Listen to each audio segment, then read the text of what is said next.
Next question है sampling risk पे। ठीक है, क्या होता है sampling risk? Chances that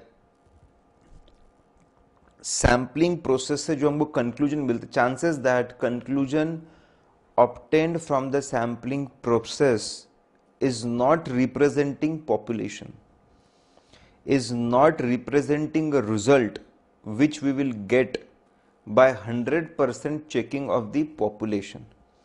sampling करके जो हमको कंक्लूजन मिल रहा है वो पॉपुलेशन से मैच नहीं होगा, वो 100% चेकिंग करके जो कंक्लूजन में उससे मैच नहीं होने के जो चांसेस होते हैं उसको बोलते हैं सैम्पलिंग रिस्क।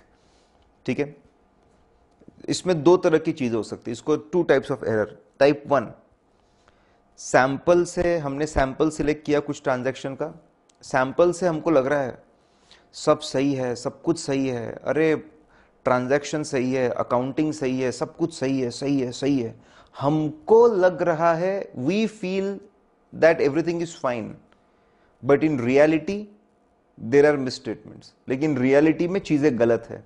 इसको टाइप 1 एरर बोलते हैं।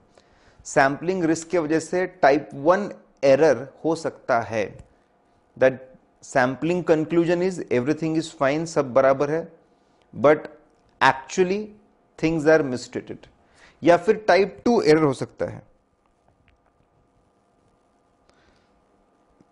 There can be type 2 error also. ठीक है, क्या हो सकता है ये type 2 error? What type 2 error can happen?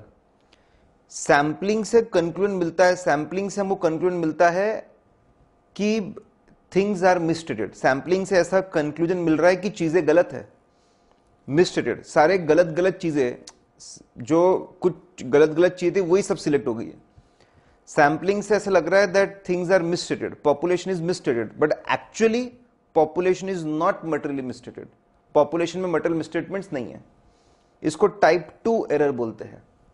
Type 1 error में sampling conclusion there are no material misstatements but actually they are. Type 2 में हमको लगता है देयर आर मटेरियल मिसस्टेटमेंट्स लेकिन एक्चुअली में नहीं है। ऐसे दो एरर्स निकल के आ सकते हैं।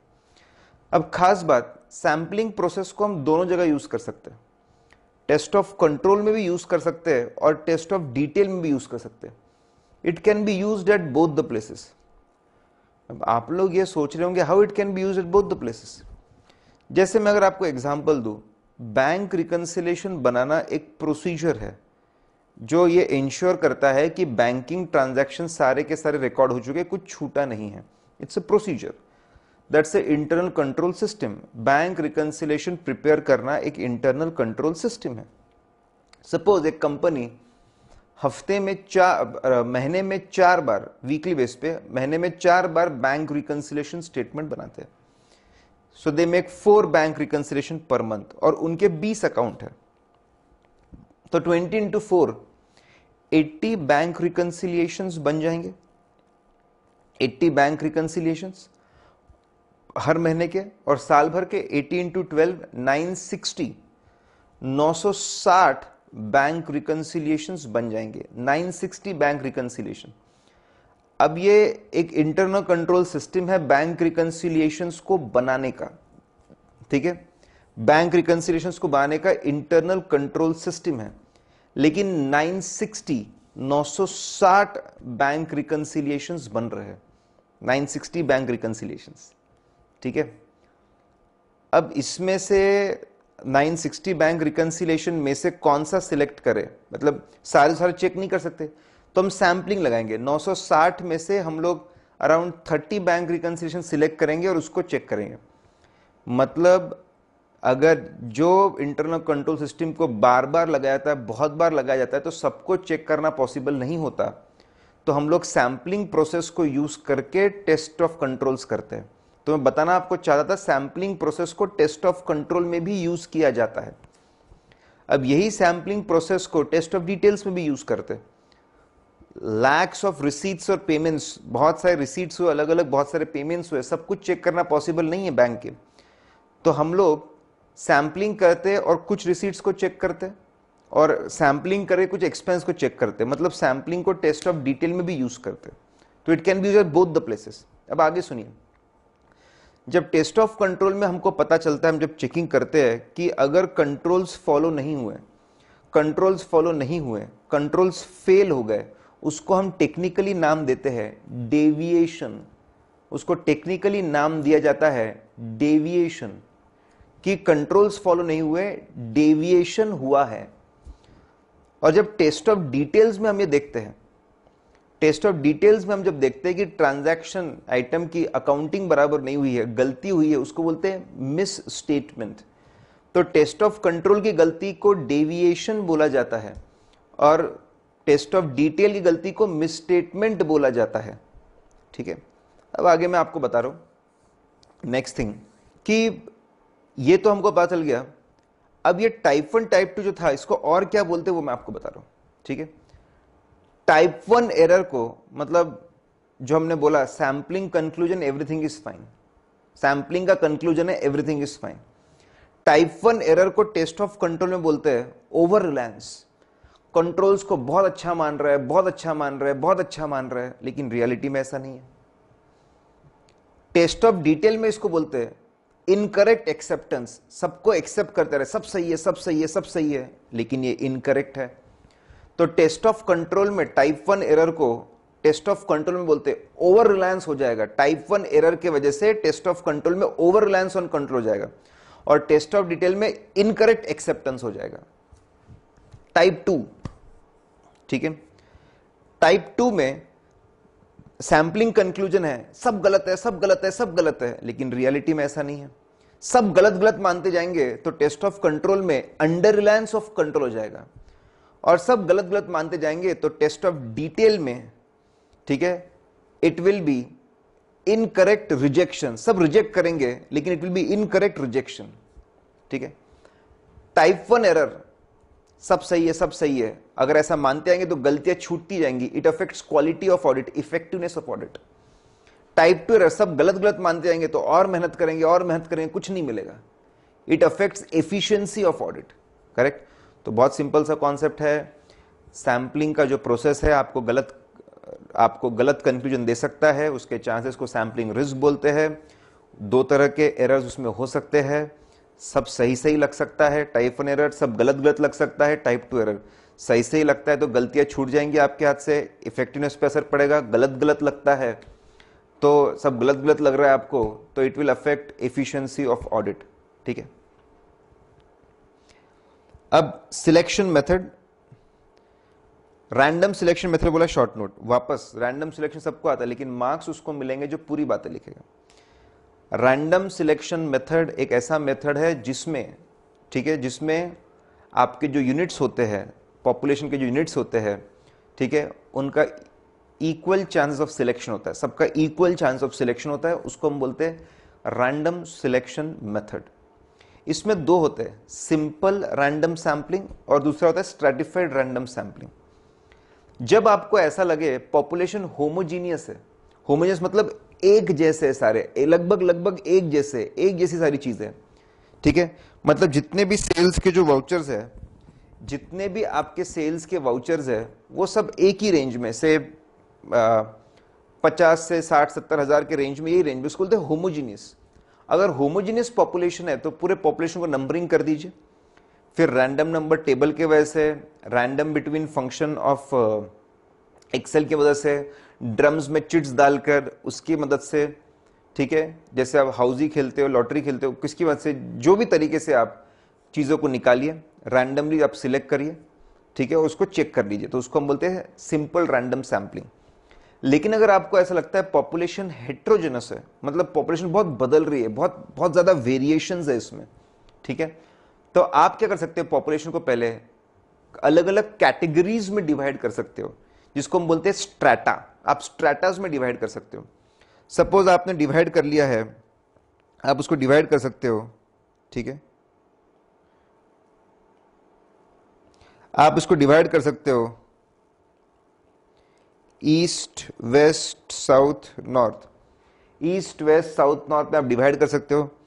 4 आपने अलग अलग स्ट्रैटा बना लिए, फिर आपने क्या किया, देन व्हाट यू डू, थोड़ा सिलेक्शन आपने ईस्ट से किया, वेस्ट में रैंडम सिलेक्शन किया, साउथ में रैंडम सिलेक्शन किया, नॉर्थ में आपने रैंडम सिलेक्शन किया। हर स्ट्रैटा में जाके आप सिलेक्शन करिए, हर स्ट्रैटा में जाके आप सिलेक्शन कर सकते हो। उसको बोलते हैं स्ट्रैटिफाइड रैंडम सैंपलिंग, उसको हम लोग स्ट्रैटिफाइड रैंडम सैंपलिंग बोलते हैं। तो ऐसा आप कर सकते हैं, ठीक है। फिर अगला इंटरेस्टिंग, अब ये जो अगला पार्ट है ये आपके फेवरेट चैप्टर से, फेवरेट चैप्टर है, और फेवरेट चैप्टर है आपका ईडीपी, इलेक्ट्रॉनिक डेटा प्रोसेसिंग, ठीक है। ईडीपी के बारे में है, मैं जानता हूं आप इसको बहुत चाहते हैं। एक एक करके सबसे पहला क्वेश्चन वहां पे है, फर्स्ट क्वेश्चन इज कि क्वेश्चन नंबर 10A कि ईडीपी सिस्टम में ट्रायल बैलेंस हमेशा टैली करता है। ईडीपी सिस्टम में जो ट्रायल बैलेंस है वो ट्रायल बैलेंस हमेशा टैली करता है। क्योंकि वो ट्रायल बैलेंस हमेशा टैली करता है, इट टैलीज ऑलवेज, तो ऑडिट करना बहुत आसान हो जाता है, ऐसा उन्होंने बोला है। तो देखिए साहब, बिल्कुल सही बात है। ईडीपी सिस्टम में ट्रायल बैलेंस हमेशा टैली करता है, क्योंकि कंप्यूटर सॉफ्टवेयर ये हमेशा ध्यान देता है कि एंट्री पास हो तो डेबिट्स और क्रेडिट्स इक्वल हो। जब तक डेबिट क्रेडिट इक्वल नहीं होंगे वो एंट्री आपकी एक्सेप्ट नहीं करेगा, it will not accept the accounting entry, ठीक है। अकाउंटिंग एंट्री हमेशा इक्वल डेबिट क्रेडिट्स की होती है। क्योंकि अकाउंटिंग एंट्री हमेशा इक्वल डेबिट क्रेडिट की होती है तो ट्रायल बैलेंस हमेशा टैली होता है। तो बिल्कुल सच बोलना है, ऐसा होता है। लेकिन इसके बावजूद माना एक प्रॉब्लम सॉल्व हो गया, ट्रायल बैलेंस टैली होता है तो एक प्रॉब्लम सॉल्व हो गया। क्योंकि पुराने जमाने में तो जब मैनुअल अकाउंटिंग होती थी तो कहानी यहां से शुरू होती थी कि ट्रायल बैलेंस टैली नहीं हो रहा, पहले उसको टैली करवाइए फिर बाकी बातें सोचते हैं, then will see other things, ठीक है। वो अच्छा भी होता था, ट्रायल बैलेंस टैली करवा देते तो उसमें बहुत सारी गलतियां मिल जाती थी, ठीक है। तब ट्रायल बैलेंस तो टैली हो रहा है, अब क्या करें, नाउ व्हाट टू डू। लेकिन अब ट्रायल बैलेंस टैली हो रहा है तो बहुत अच्छी बात है, एक प्रॉब्लम सॉल्व हो गया। लेकिन अभी बहुत सारे प्रॉब्लम एग्जिस्ट करते हैं। ट्रायल बैलेंस टैली हो रहा है लेकिन अभी भी एरर ऑफ ओमिशन हो सकता है कोई अकाउंटिंग एंट्री नहीं हुई, there is error of omission.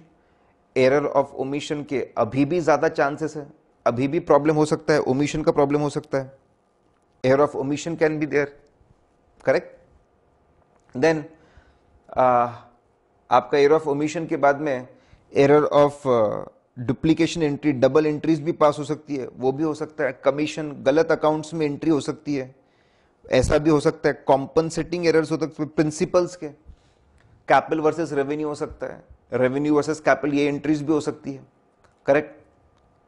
तो such things can still happen, अभी भी हो सकते हैं। ओमिशन अभी भी हो सकते हैं, डबल एंट्री अभी भी हो सकते हैं, एरर ऑफ प्रिंसिपल अभी भी हो सकता है, गलत अकाउंट्स अभी भी हिट हो सकते हैं, करेक्ट। कॉम्पनसेटिंग एरर्स भी हो सकते हैं, एक में परचेज बढ़ा एक में कम हो गया, एक में सेल बढ़ा एक में कम हो गया, ऐसा भी हो सकता है। सेल बुक नहीं हुआ, सेल रिटर्न भी बुक नहीं हुआ, ऐसा भी हो सकता है। कॉम्पनसेटिंग एरर भी हो सकते हैं। तो आप बोलेंगे पूरे प्रॉब्लम्स ही खत्म हो गए, तो ऐसा नहीं है, ये प्रॉब्लम अभी भी है।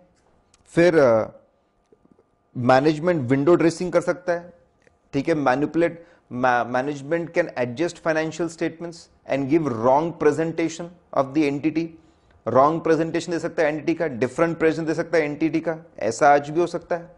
सीक्रेट रिजर्व प्रॉफिट्स हो रहे लेकिन बता नहीं रहे, एसेट्स की वैल्यू बढ़ रही लेकिन बता रही नहीं, प्रॉफिट बुक नहीं कर रहे, ऐसा भी हो सकता है। Window dressing can be there. आज के इसमें नए नए financial instruments, futures, option, derivatives, उनकी अकाउंटिंग बहुत कॉम्प्लिकेट हो चुकी है, ठीक है। उनकी अकाउंटिंग बहुत ज्यादा हो गई है, वैल्यूएशन प्रॉब्लम्स है। तो आप ऐसा अगर बोलेंगे कि ऑडिट आसान हो गया है तो ये बिल्कुल गलत है, इट्स बिल्कुल गलत है। जिम्मेदारी आज भी उतनी है, पहले भी ओपन आज भी ओपन देना है, ठीक है। तो बिल्कुल गलत है। ट्रायल बैलेंस टैली होता है, बिल्कुल मानते हैं। एक छोटा सा प्रॉब्लम था वो सॉल्व हो गया, बिल्कुल हम लोग मानते हैं। लेकिन दुनिया भर के एरर्स आज भी हो सकते हैं, दुनिया भर के मैनिपुलेशन आज भी हो सकते हैं, नए नए कॉम्प्लिकेशंस है, नए अकाउंटिंग स्टैंडर्ड्स है, ठीक है। नए अकाउंटिंग स्टैंडर्ड्स है, नए फाइनेंशियल इंस्ट्रूमेंट्स है, कॉम्प्लिकेशंस बढ़ते ही जा रहे हैं, जिम्मेदारियां कहीं पे कम नहीं हुई है, जिम्मेदारियां बढ़ी रही है, रिपोर्टिंग रिक्वायरमेंट्स बढ़ी रही है। तो आपका यह बोलना कि ऑडिट करना आसान हो गया बिल्कुल एक्सेप्टेबल नहीं है, ठीक है। ऑडिट ट्रेल, अब ऑडिट ट्रेल के बारे में हमको पूरी कहानी बतानी है, ठीक है। ऑडिट ट्रेल मतलब क्या? Audit trail is a situation, एक ऑडिट ट्रेल ऐसी सिचुएशन है जहां पे we can trace, audit trail is a situation where we can trace a transaction from its start. When we can trace transaction from its start, from its inception till its end. जब हम किसी transaction को trace कर सकते हैं उसके शुरुआत से, उसके इंसेप्शन से, उसके प्रोसेसिंग में, उसके एंड तक, with the help of documents, registers and information, document register जो इंफॉर्मेशन अवेलेबल है उसकी मदद से हम उसको ट्रेस कर सकते हैं कि ये ट्रांजैक्शन शुरू कैसे हुआ था, प्रोसेस कैसे हुआ था, एंड कैसे हुआ था, कंक्लूड कैसे हुआ था, ये सब हम समझ सकते, देख सकते हैं। करेक्ट? ऐसे सिचुएशन को, ऐसे सर्कमस्टांसेस को हम बोलते हैं ऑडिट ट्रेल इज प्रेजेंट। हमको परचेस रिक्वेशन नोट भी दिख रहा है, उसका अप्रूवल नजर आ रहा है, कोटेशंस मंगाए गए वो दिख रहा है, कोटेशन सिलेक्शन दिख रहा है, परचेस ऑर्डर दिख रहा है, गुड्स का डिलीवरी, गुड्स जब आए तो डिलीवरी मेमो दिख रहा है, क्वालिटी रिपोर्ट दिख रही है, ठीक है, गुड्स अनलोडिंग रिपोर्ट दिख रही है, स्टॉक रजिस्टर में एंट्री दिख रही है, ठीक है, उसके बाद परचेस इनवॉइस दिख रहा है, परचेस बुक लेजर में उसकी एंट्री दिख रही है, उसका पेमेंट अप्रूवल दिख रहा है, उसका पेमेंट दिख रहा है, सब कुछ नजर आ रहा है, उसको बोलते हैं ऑडिट ट्रेल। अब आज के डेट में ऐसा हुआ है, ठीक है, जो पहले जो ठीक है, जो कंप्यूटर सिस्टम्स, कंप्यूटर्स आने की वजह से ऐसा हुआ है कि बहुत सारे डॉक्यूमेंट्स और रजिस्टर्स जो पहले मेंटेन किए जाते थे, बहुत सारे जो डॉक्यूमेंट्स और रजिस्टर्स जो मेंटेन किए जाते थे, अब वो मेंटेन नहीं किए जाते, तो ऑडिट ट्रेल गायब सा हो गया, ठीक है, इट हैज वैनिश्ड, गायब हो गया आपका ऑडिट ट्रेल, ठीक है। जैसे आपको एग्जांपल क्विकली देता हूँ, पहले जैसे सैलरी कंप्यूटेशन डिपार्टमेंट है, तो सिक्योरिटी ऑफिसर्स जो गेट कीपर्स है, सिक्योरिटी ऑफिसर्स, वो अटेंडेंस रिपोर्ट मंथली भेजते थे, फैक्ट्री वाले ओवर टाइम रिपोर्ट भेजते थे, फाइनेंस वाले टैक्स की चीज़ें डिटेल्स भेजते थे, करेक्ट, एचआर वाले न्यू जॉइनीज के बारे में भेजते थे, सबकी फिजिकल रिपोर्ट्स आई थी, उसको यूज करके सैलरी कंप्यूटेशन होते थे, सैलरी रजिस्टर में दिखता था और सबके पेमेंट्स होते थे।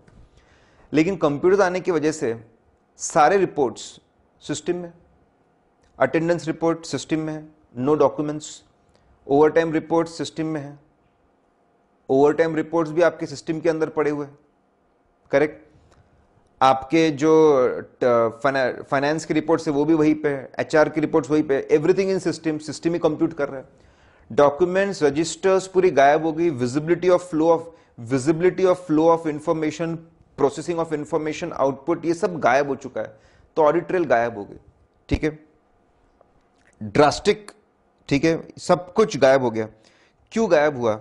ठीक है, इनपुट डॉक्यूमेंट्स, आजकल इनपुट के बिल ही नहीं बन रहे, डायरेक्ट स्क्रीन के ऊपर एंट्री हो रही है, डायरेक्ट पीसी के ऊपर एंट्री हो रही है, तो इनपुट डॉक्यूमेंट्स गायब हो जा रहे। पहले प्रोसेसिंग कितने कैलकुलेशंस कैसे दिखता था, आजकल प्रोसेसिंग डायरेक्ट रिजल्ट होते हैं हमारे हाथ में, डायरेक्ट रिजल्ट होते हैं हमारे हाथ में, तो प्रोसेसिंग के डिटेल्स जो है वो भी गायब हो गए।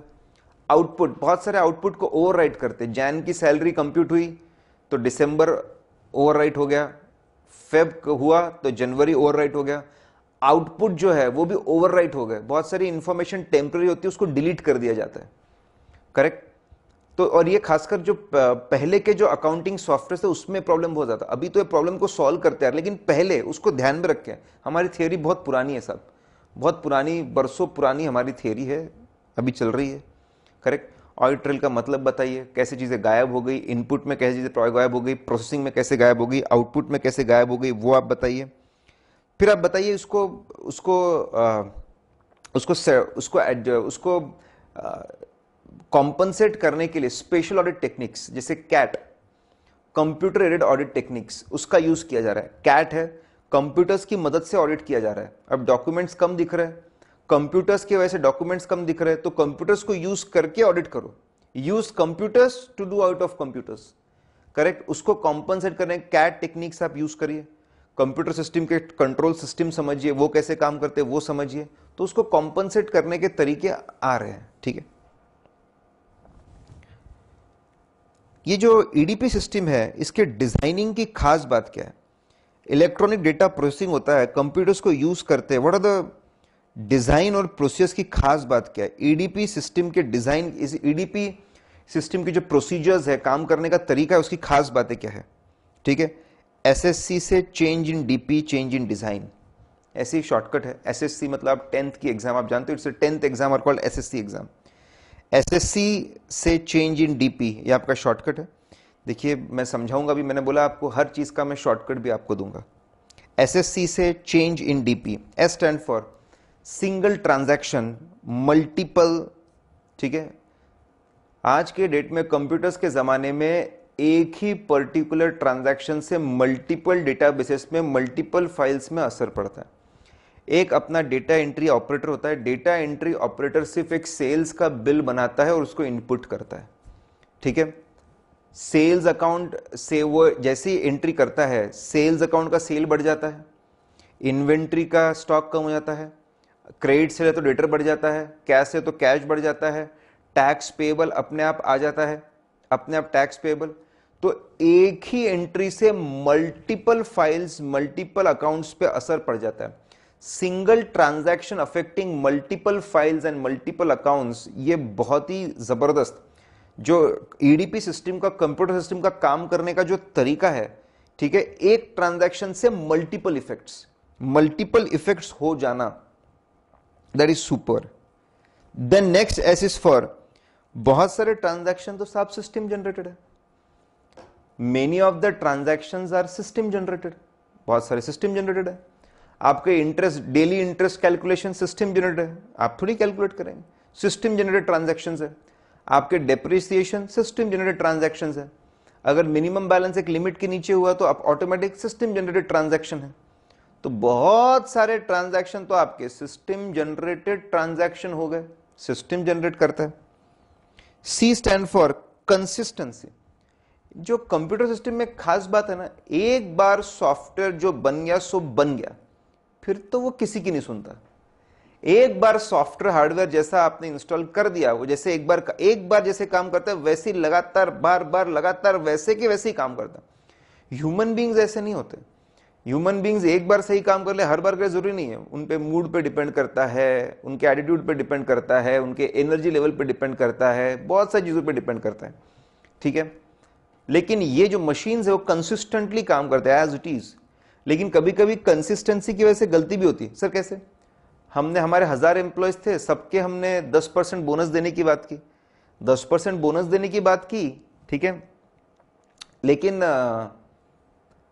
कुछ एम्प्लॉय ऐसे थे कि जिनको हम लोग 2 व्हीलर गिफ्ट कर चुके थे, तो उनको नहीं देना था, सिस्टम ने तो उठा के सबको दे दिया। कंसिस्टेंट परफॉर्मेंस में कभी कभी गलती हो सकती है, इसलिए ध्यान से डिजाइन करना पड़ता है। तो सिंगल ट्रांजैक्शन से मल्टीपल, एसएससी सिंगल ट्रांजैक्शन से मल्टीपल इफेक्ट होना। फिर system generated transaction, consistency of performance. DP, D stand for data, data vulnerability. Data बहुत ज्यादा वर्नरेबल हो गया है। मतलब आज के डेट में, अब पहले कैसा था, अगर किसी को इंफॉर्मेशन चाहिए तो बड़े बड़े बही खाते, बड़े बड़े बुक्स लेके उसको अपने सर पे लेके दौड़ना पड़ेगा। ठीक है, बड़े बड़े बुक्स लेके उसको दौड़ना पड़ेगा। ठीक है, लेकिन आज ऐसा नहीं है साहब, आज ऐसा नहीं है। It is not like that. आज क्या है, बहुत सारा जो डेटा है छोटे से चिप में, छोटे से पेन ड्राइव में आ जाता है। ठीक है, आज के डेट में डेटा चुराना है तो इट हैज बिकम इजी।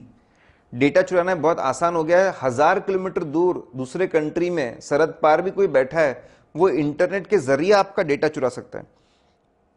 एक तो data is available in very small space, small इसमें it can be access from anywhere in the world internet की मदद से। एंड डेटा और उसको डिस्ट्रॉय करना, वायरस और रैंसमवेयर की मदद से उसको डिस्ट्रॉय करना। तो data safety and data theft का प्रॉब्लम बढ़ गया है ये सिस्टम में। अभी एक नए तरीके के कंट्रोल्स आ गए, प्रोग्राम्ड कंट्रोल्स।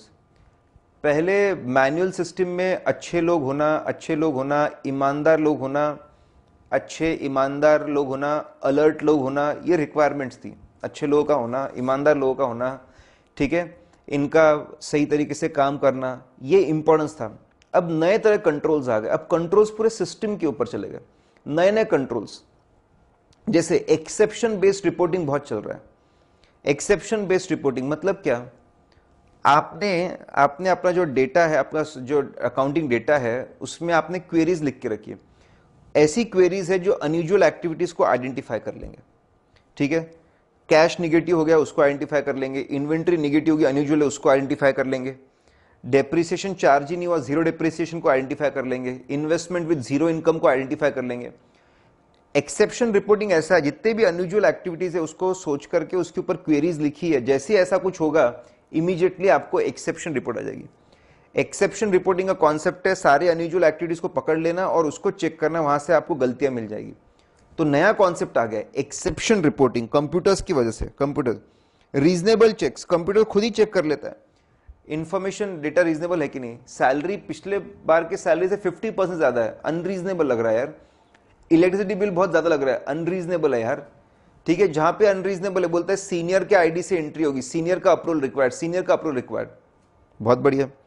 पहले अगर कोई इंफॉर्मेशन कॉन्फिडेंशियल रखते तो बड़े बड़े तिजोरी में रखते थे, अब उसको पासवर्ड प्रोटेक्ट कर लेते हैं, फिर तरीका बदल गया। तो कंप्यूटराइज्ड प्रोग्राम, कंप्यूटराइज्ड कंट्रोल आ गए, प्रोग्राम्ड कंट्रोल्स आ गए।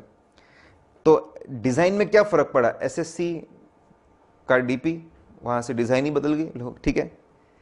Okay, S for single transaction, S for system united, C for consistency, D for data, P for programmed controls. Okay guys, फिर अभी बहुत इंटरेस्टिंग अगला क्वेश्चन भी जो है आपका, ठीक है। ईडीपी के ऊपर दिल आया हुआ है सर, ईडीपी के ऊपर दिल आया हुआ है। ईडीपी के ऊपर बहुत सवाल पूछे जा रहे हैं, lot of questions on EDP. EDP के ऊपर अगला है कि आप general IT controls, general IT controls क्या होते हैं, what are general IT controls, और एप्लीकेशन बेस्ड आईटी कंट्रोल्स क्या होते हैं, उसको आप एक्सप्लेन करें। What are general IT controls and what are application based, और जो एप्लीकेशन बेस्ड आईटी कंट्रोल्स है, ठीक है, वो आप उसको बताएं। चलिए, बहुत ही आसान है, ध्यान दीजिए, it's very simple, interesting. Now general IT controls versus application based IT control. जो पूरे ईडीपी डिपार्टमेंट, ठीक है, जो पूरे ईडीपी डिपार्टमेंट, ऐसे कंट्रोल जो पूरे ईडीपी डिपार्टमेंट से संबंधित है, पूरे के पूरे ईडीपी डिपार्टमेंट संबंधित, उसको बोलते हैं जनरल आईटी कंट्रोल्स। अब मैं आपको एक फ्लो दूंगा, वो फ्लो के अंदर 6 के 6 कंट्रोल्स आपके दिमाग में फिट बैठ जाएंगे, ठीक है। मैं आपको बता रहा हूं, सपोज आपको अपॉइंट किया था एक बहुत बड़े कंपनी का ऑडिटर, और ये कंपनी की खास बात ये है, इनका बहुत बड़ा EDP, electronic data processing computer इनका डिपार्टमेंट है, जो पूरे कंप्यूटर्स जहां पे रखे हुए हैं, जहां पे इंफॉर्मेशन स्टोर होती है, प्रोसेस होती है, और वहां पे अकाउंटिंग भी होता है। तो आपने फोन लगाया, सर मैं ऑडिटर बोल रहा हूं और मुझे आपका ईडीपी डिपार्टमेंट देखना है, क्योंकि अगर ईडीपी डिपार्टमेंट भरोसेमंद है तो सिस्टम्स भरोसेमंद है, सिस्टम्स में ज़्यादा भरोसा कर सकता हूँ, टेस्ट ऑफ डिटेल्स कम कर सकता हूँ। तो बोले ठीक है, आप आइए कल सुबह आप 10 बजे आइए। कहा मैं 10 o'clock, ठीक है, बोले हम आते हैं। हम सुबह 10 बजे गए, वहां पे पूरा डिपार्टमेंट खड़ा है, पूरा का पूरा डिपार्टमेंट खड़ा है, और पूरा का पूरा डिपार्टमेंट ट्रायंगल में खड़ा है, पूरा एक ट्रायंगल में, ट्रायंगल पिरामिड बना के बैठा हुआ है। पहले हेड ऑफ द डिपार्टमेंट, फिर उसके नीचे लोग हैं, फिर उसके नीचे लोग हैं, फिर उसके नीचे लोग हैं, फिर उसके नीचे, एंड सो ऑन, ठीक है। सारे के सारे लोग उसमें मौजूद है, सबके नाम, सबका नाम, रोल्स एंड रिस्पॉन्सिबिलिटीज है, ठीक है। सबका नाम, सबके नाम, रोल्स एंड रिस्पॉन्सिबिलिटीज लिखे हुए हैं, करेक्ट। खुश हो गया सब, खुश हो गया दिल देख के। Very good organisation and management of the department. जैसे आपने देखा adequate number of people are there, adequate number of people है, सबके रोल्स एंड रिस्पॉन्सिबिलिटीज डिफाइंड है, सबका स्ट्रक्चर और reporting organisation structure, reporting structure defined है, करेक्ट। ये देखकर दिल एकदम खुश हो गया कि भाई बहुत ही बढ़िया ऑर्गेनाइजेशन मैनेजमेंट है, ये डिपार्टमेंट बहुत अच्छे से काम करता होगा। तो पहला, पूरा EDP department, adequate number of people, roles and responsibilities are clearly defined, there is a proper organisation structure available, very good organisation management of the department, ये डिपार्टमेंट अच्छे से काम करता होगा। फिर जैसे हम ऐसे बीच में से रास्ता निकलते हैं, बीच में से रास्ता निकलता है और वो बीच में से रास्ता है उसमें से हम लोग जाते हैं, ठीक है, हमारा स्वागत हो रहा है। ईडीपी डिपार्टमेंट का एक बहुत बड़ा दरवाज़ा है, वहाँ पे बहुत बड़ा दरवाज़ा है, वहाँ पे लिखता है रिस्ट्रिक्टेड एक्सेस। तो बोले सर यहाँ से आगे वही लोग जा सकते हैं जिनके पास में आइडेंटिटी कार्ड हो, नंबर 1, स्वाइप कार्ड हो, नंबर 2, और जाने के वक्त और आने के वक्त आपको एंट्रीज करनी पड़ती है। सुपर।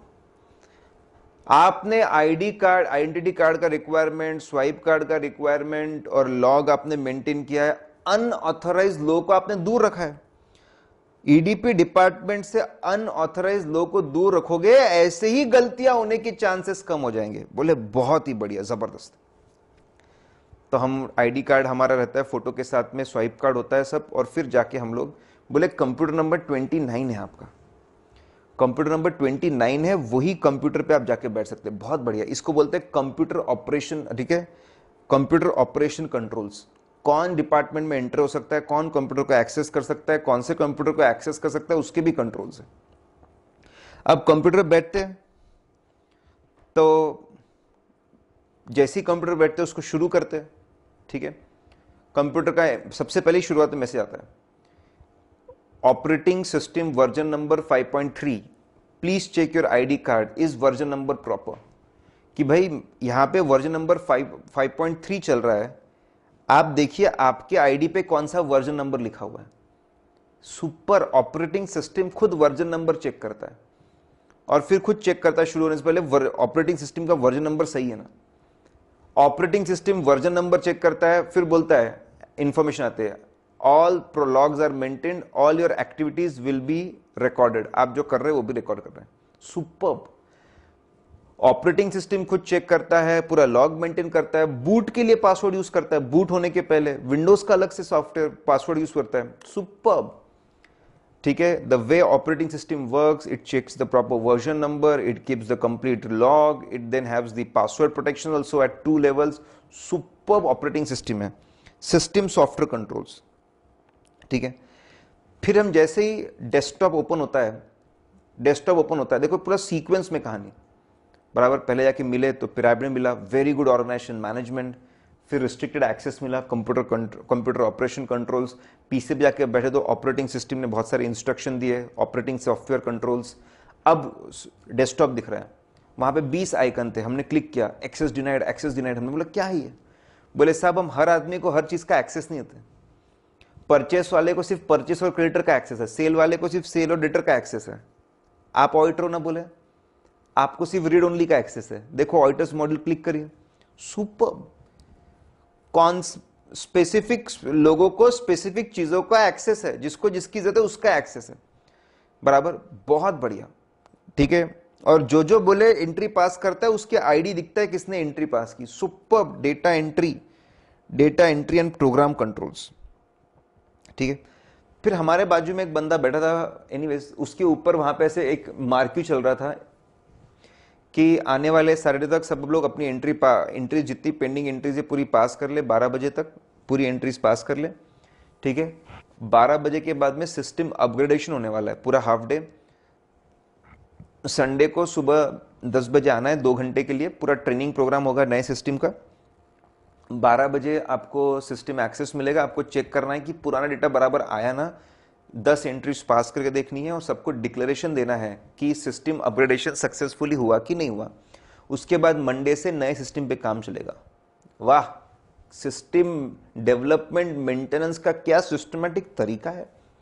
पुराने ट्रांजैक्शंस का कंप्लीट करवाना, उसका अपग्रेडेशन करवाना, उसकी ट्रेनिंग करवाना, सिस्टम चेकिंग करवाना, सबकी सिग्नेचर्स लेना, पूरा डॉक्यूमेंट फाइल मेंटेन करना कि 5.3 से 5.4 में अपग्रेड कैसे हुए, बराबर क्यों हुआ ये अपग्रेडेशन, कैसे हुआ अपग्रेडेशन, कैसे एग्जीक्यूट, पूरा फाइल बनाना।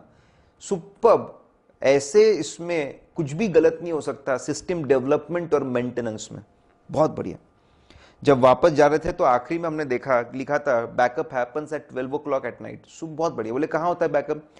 बोले एक बैकअप यहाँ पे होता है, एक बैकअप बोले हमारा दिल्ली में होता है, एक मुंबई में होता है, 3 जगह बैकअप होता है, ठीक है।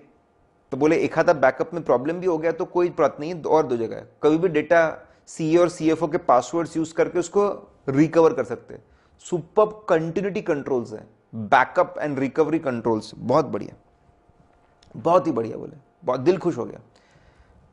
पिरामिड को देखा, ऑर्गेनाइजेशन मैनेजमेंट कंट्रोल, रिस्ट्रिक्शंस देखे, कौन जाएगा अंदर, computer operation controls, system software में बहुत सारी चीजें इंटीमेट की, सिस्टम सॉफ्टवेयर कंट्रोल, एक्सेस नहीं मिला, data entry and program controls, बराबर, system development and maintenance controls, और आखिरी में continuity controls, backup and recovery procedures.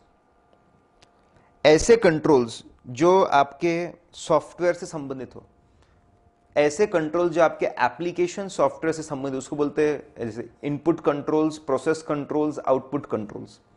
Input authorised हो, इनपुट ऑथराइज्ड हो, ऑथराइज्ड ट्रांजैक्शन ही आए, एक्यूरेट हो, उसमें डुप्लीकेशंस ना हो, करेक्ट, उसके लिए जो आपने कंट्रोल्स बनाए इनपुट कंट्रोल्स।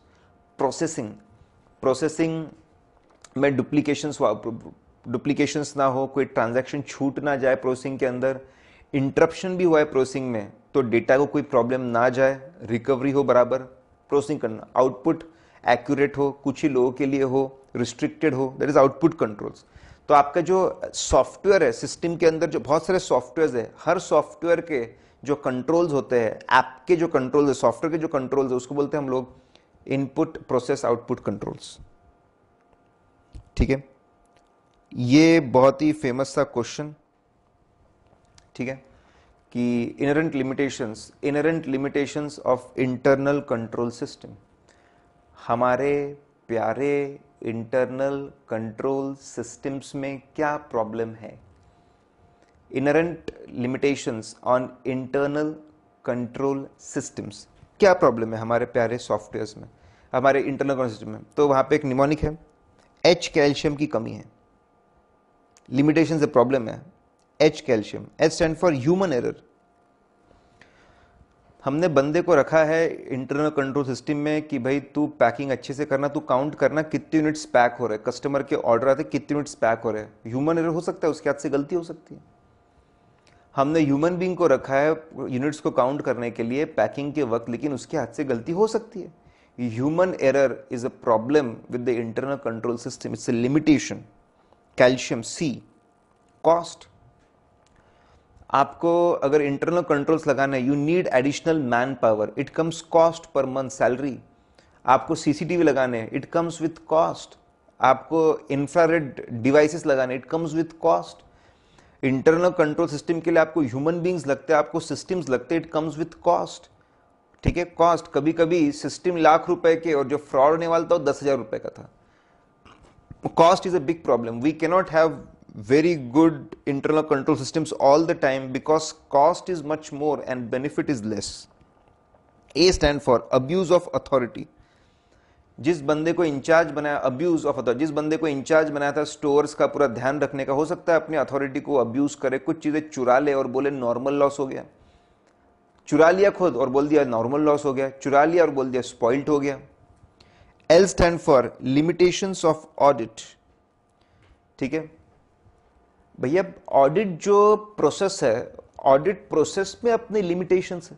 ठीक है, ऑडिट प्रोसेस, अब इंटरनल कंट्रोल सिस्टम आपने बनाया है, सब कुछ बराबर चले, लेकिन देयर प्रॉब्लम्स। आपके फाइनेंशियल रिपोर्टिंग में प्रॉब्लम है, फाइनेंशियल रिपोर्टिंग ही बहुत ज्यादा जजमेंट बेस्ड चल रहा है, उसमें प्रॉब्लम है। ऑडिट प्रोसेस में प्रॉब्लम है। ठीक है, देखो ये जो ऑडिट के प्रॉब्लम, फाइनेंशियल रिपोर्टिंग भी जजमेंट बेस्ड है, कितने भी सिस्टम बना लो गलती होने के चांसेस है। ठीक है, सिस्टम की गलतियां शायद बहुत ज्यादा आइडेंटिफाई नहीं हुआ है, नेचर ऑफ ऑडिट प्रोसीजर में प्रॉब्लम है, टाइम की कमी, बहुत कम समय रहता है। करेक्ट, तो ये अकाउंटिंग में कितनी भी चीजें कर लो, जजमेंट के वजह से सिस्टम हमेशा फेल हो सकते हैं। ऑडिटर सिस्टम की गलतियों कहीं पे पकड़ नहीं पाए, तो दैट इज ऑल्सो प्रॉब्लम। जो इनहेरेंट लिमिटेशंस ऑफ ऑडिट है, उसके वजह से भी सिस्टम्स में प्रॉब्लम है। ठीक है, सिस्टम्स फेल हो सकते हैं और सिस्टम के फेलियर हम समझ भी नहीं पाएंगे कभी कभी। Calcium, C stand for collusion, आपस में लोग मिल जाएंगे। ठीक है, आपस में लोग मिल गए, परचेस मैनेजर, स्टोर मैनेजर और सप्लायर आपस में कोल्यूड हो गए, जिनकी जिम्मेदारी थी कम से कम खर्चे में गुड्स को खरीदना, अच्छी से अच्छी क्वालिटी, वो मिल गए, महंगे में खरीद रहे सब, बेकार क्वालिटी। कैल्शियम, ठीक है, आई यहां पे, आई फॉर inadequate procedures, ठीक है, आई फॉर इनएडिक्वेट प्रोसीजर, ऊपर नीचे हो गया, उसका ध्यान रखिएगा आप। Calcium, I for इनएडिक्वेट procedures. इतने चेंजेस हो रहे हैं, इतने चेंजेस हो रहे हैं, अब जीएसटी आ गया, उसमें इतने चेंजेस हो रहे हैं, इतने चेंजेस हो रहे हैं, अगर आपका सिस्टम बार बार चेंज करना पड़ेगा, नहीं तो your system will not be adequate to manage the changes. ठीक है। U stand for unusual transactions, unusual transactions. अब एक्सचेंज ऑफ गुड्स हो गया, हमारे सिस्टम में तो एक्सचेंज ऑफ गुड्स की एंट्री का ऑप्शन नहीं है। कैसे करना है exchange of goods? Unexpected unusual transactions के सिस्टम फेल हो सकता है। मैनिपुलेशन, ठीक है, कितना भी अच्छा करो, हो सकता है मैनिपुलेशन कर रहा हो, टॉप मैनेजमेंट मैनिपुलेशन कर रहा हो फाइनेंशियल स्टेटमेंट में विंडो ड्रेसिंग के लिए, इन्वेंट्री वैल्यूएशन को ओवरस्टेट कर रहा हो प्रॉफिट्स को बढ़ाने के लिए, इसके पूरे चांस है। टॉप मैनेजमेंट कुछ बोलेगा तो कोई कुछ पूछेगा थोड़ी, करना ही पड़ेगा। तो ह्यूमन एरर्स का प्रॉब्लम है, there is a human error problem. Calcium, there is a cost problem, cost का प्रॉब्लम है, बराबर। आपके अब्यूज ऑफ अथॉरिटी का प्रॉब्लम है, लिमिटेशन ऑफ ऑडिट का प्रॉब्लम है, इनएडिक्वेट प्रोसीजर का प्रॉब्लम है, ठीक है, आपके कोल्यूजन के प्रॉब्लम है, अनयूजुअल ट्रांजैक्शन के प्रॉब्लम है, मैनिपुलेशन के प्रॉब्लम्स है, तो बहुत सारे प्रॉब्लम्स है। नेक्स्ट है आपके वाउचिंग वेरिफिकेशन। सुनिए, अब वाउचिंग वेरिफिकेशन के लगभग 8 क्वेश्चंस कवर्ड है। मैं आपको एक जबरदस्त ट्रिक बताऊंगा, एक बहुत ही हेल्पफुल आपको ट्रिक बता रहा हूं, जिससे वाउचिंग वेरिफिकेशन के आंसर्स आप फटाफट आप दिमाग में फिट कर लेंगे। देखिए, बहुत सी बार वाउचिंग वेरिफिकेशन में वो ट्रांजैक्शंस का ऑडिट करने के बारे में बोलते हैं कि आप ट्रांजैक्शंस का ऑडिट करिए। बहुत सी बार ट्रांजैक्शन को आप अगर शुरुआत से लेकर आखिरी तक इमेजिन कर ले कि स्टेप बाय स्टेप ये कैसे कैसे होता है, तो उसमें कौन से डॉक्यूमेंट्स आएंगे, उसमें कौन से डॉक्यूमेंट्स आएंगे और कौन से चीज़ों को चेक करना, कैसे चेक करना, कौन से डॉक्यूमेंट्स आएंगे और कैसे चेक करना, ये आपके दिमाग में एब्सोल्यूट क्लैरिटी रहेगी, आपके दिमाग में फिट बैठ जाएगा, इतने अच्छे से बैठ जाएगा, आप बेहतरीन आंसर्स आप लिख पाएंगे, जबरदस्त आप आंसर्स लिख पाएंगे। तो आप ट्रांजैक्शन के फ्लो के जरिए आप बहुत सारी चीजों को याद रख सकते हो ट्रांजैक्शन के फ्लो के जरिए। तो फ्लो के जरिए आप याद रख लीजिए, मैंने एक एक चीज का फ्लो बनाकर दिया है, एक एक चीज का फ्लो बना के दिया है।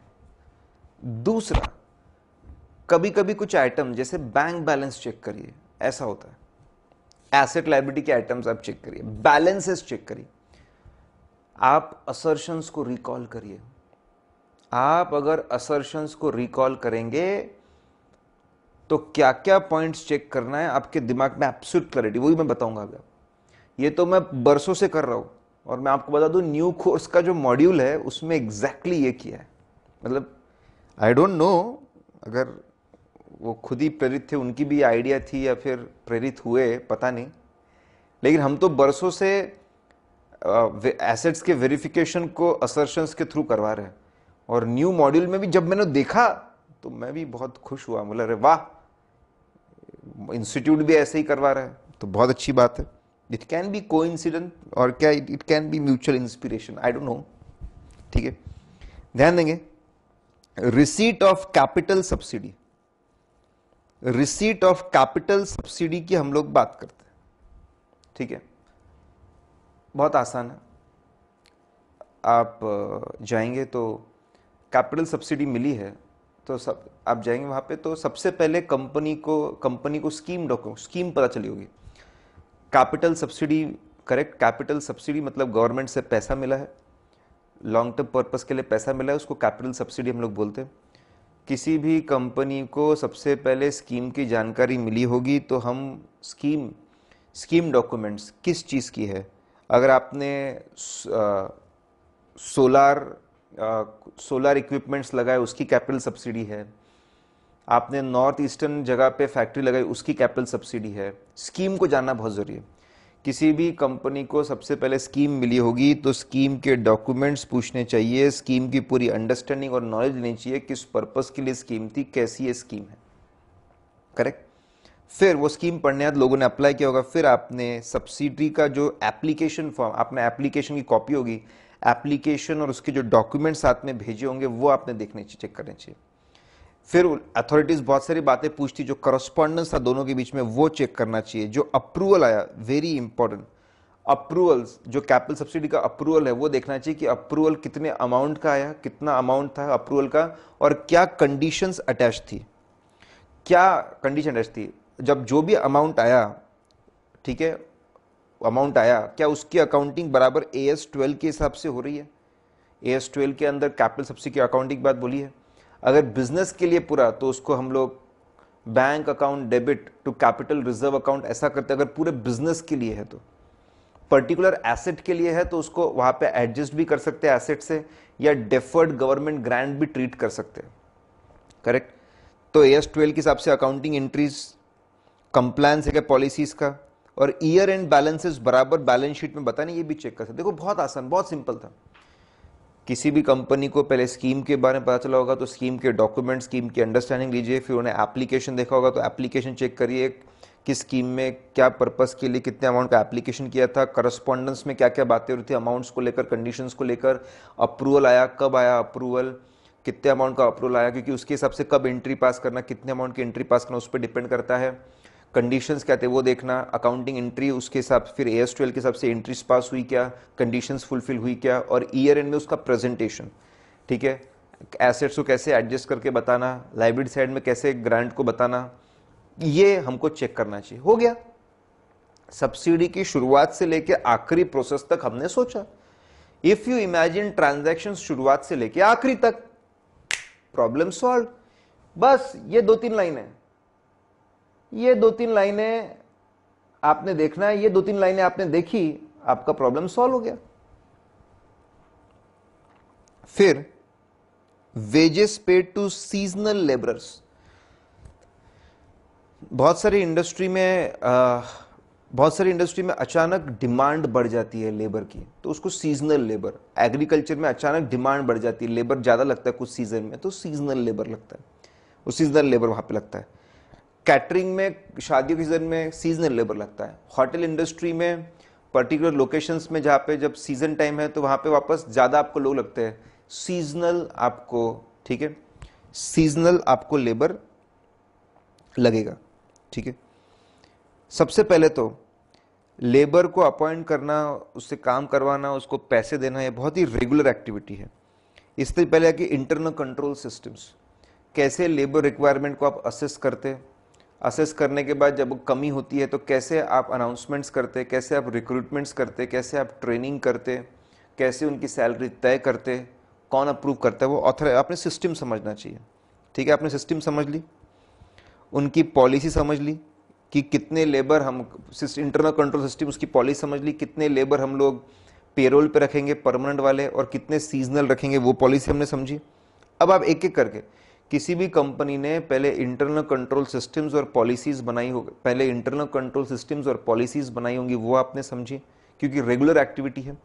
फिर आप देखिए कि कितने लेबर्स को रिक्रूट किया गया था, हायरिंग, कितने लोग रिक्रूट किया गया था, रिक्रूटमेंट, रिक्रूट कितने किया गया था, कितने लोग रिक्रूट हुए थे, क्या टर्म्स पे रिक्रूट हुए थे, किसने इस चीज़ को ऑथराइज किया था, कैसे इनकी ट्रेनिंग हुई गई थी, वो आप देखिए।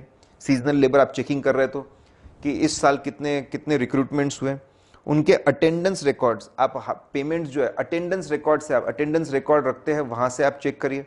अब लेबर रिक्रूट होने के बाद रोज आएगा तो अटेंडेंस रिकॉर्ड्स होंगे, उसके टाइम रिकॉर्ड्स, उसने कितना समय, कितना समय उसने कौन से एक्टिविटी पे दिया, कौन से डिपार्टमेंट में दिया, वो टाइम रिकॉर्ड से भी आप चेक करिए, ठीक है। कभी कभी पेमेंट्स वर्क डन पे होता है तो सर्टिफिकेट ऑफ वर्क डन कैसे, किसने इशू किया था, उससे चेक करिए। अगर पर यूनिट पेमेंट है तो कंप्यूटेशन ऑफ वेजेस, टाइम के हिसाब से, डिपार्टमेंट के हिसाब से कितना समय दिया उसके हिसाब से कभी कभी वेज कंप्यूट होता है पर आवर बेसिस पे, कभी कभी आपके वर्क डन पे, तो कंप्यूटेशंस बराबर है ना। आइडल टाइम, जब वो फ्री था तो वो कैसा है, उसका कितना पेमेंट है, 50% 60% पेमेंट होगा कि पूरा रेगुलर पेमेंट होगा, करेक्ट। फिर पेमेंट्स हुए हैं, कैश बुक आप देखिए, पेमेंट्स अगर हुए हैं तो आपके पास में, आप पेमेंट्स हुए तो रिसीट की कॉपीज होगी, वहां से आप चेक करें रिसीट की कॉपीज, कैश बुक में एंट्री होगी, लेबर एक्नॉलेजमेंट होता है कि मुझे पैसा मिला है, रिकंसाइल करिए। पर्सनल डिपार्टमेंट बोलता है कितने घंटे काम हुआ और पेमेंट कितने का।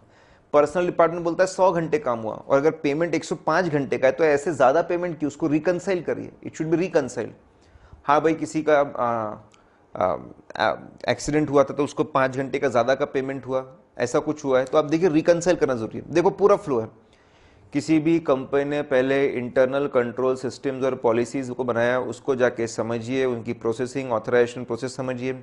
हायरिंग हुई तो आप जाके चेक करिए कि कितने लोगों की हायरिंग हुई थी, ऑथराइजेशन क्या थे, रेट्स क्या थे। फिर बंदा रोज आता है तो उसके अटेंडेंस रिकॉर्ड, आप वेजेस को अटेंडेंस रिकॉर्ड से चेक करिए, कितने दिन आया था, कितने दिन छुट्टी थे, उत्तर रिडक्शन हुआ कि नहीं। टाइम रिकॉर्ड्स, ठीक है, आवरली बेस पेमेंट और टाइम रिकॉर्ड्स देखिए। कभी पर यूनिट बेसिस तो उसके आपके सर्टिफिकेट कंप्लीशन ऑफ सर्टिफिकेट देखिए, कंप्यूटेशंस बराबर थे क्या वो देखिए, वापस ऑथराइजेशन पेमेंट किसने किए थे, पेमेंट्स की आप रिसीट्स चेक करिए, रजिस्टर्स चेक करिए, कैश बुक आप चेक करिए, करेक्ट एक्नॉलेजमेंट लेबर के आप चेक करिए कि उसको बराबर पेमेंट पैसा मिला कि नहीं। आखिरी में कंपेयर करिए कितने घंटे काम हुआ और कितने घंटे का पेमेंट हुआ। ठीक है, पूरे पॉइंट्स ये सीक्वेंस में आप याद रखेंगे ना साहब, फटाफट आपके दिमाग में क्लैरिटी आ जाएगी। ठीक है, रिटायरमेंट, ग्रेच्युटी टू एम्प्लॉयज। अब अगर आपको ग्रेच्युटी, ये भी ग्रेच्युटी एक पेमेंट है, तो आप कैसे इसके बारे में, ठीक है, आप चेकिंग करेंगे, बहुत आसान है। आप कंपनी में जाइए तो पहले आप जाके समझिए कि कंपनी ने ग्रेच्युटी का बेसिस क्या है। ग्रेच्युटी का पेमेंट आप पोगा के हिसाब से करने वाले हो, पेमेंट ऑफ ग्रेच्युटी एक्ट के हिसाब से।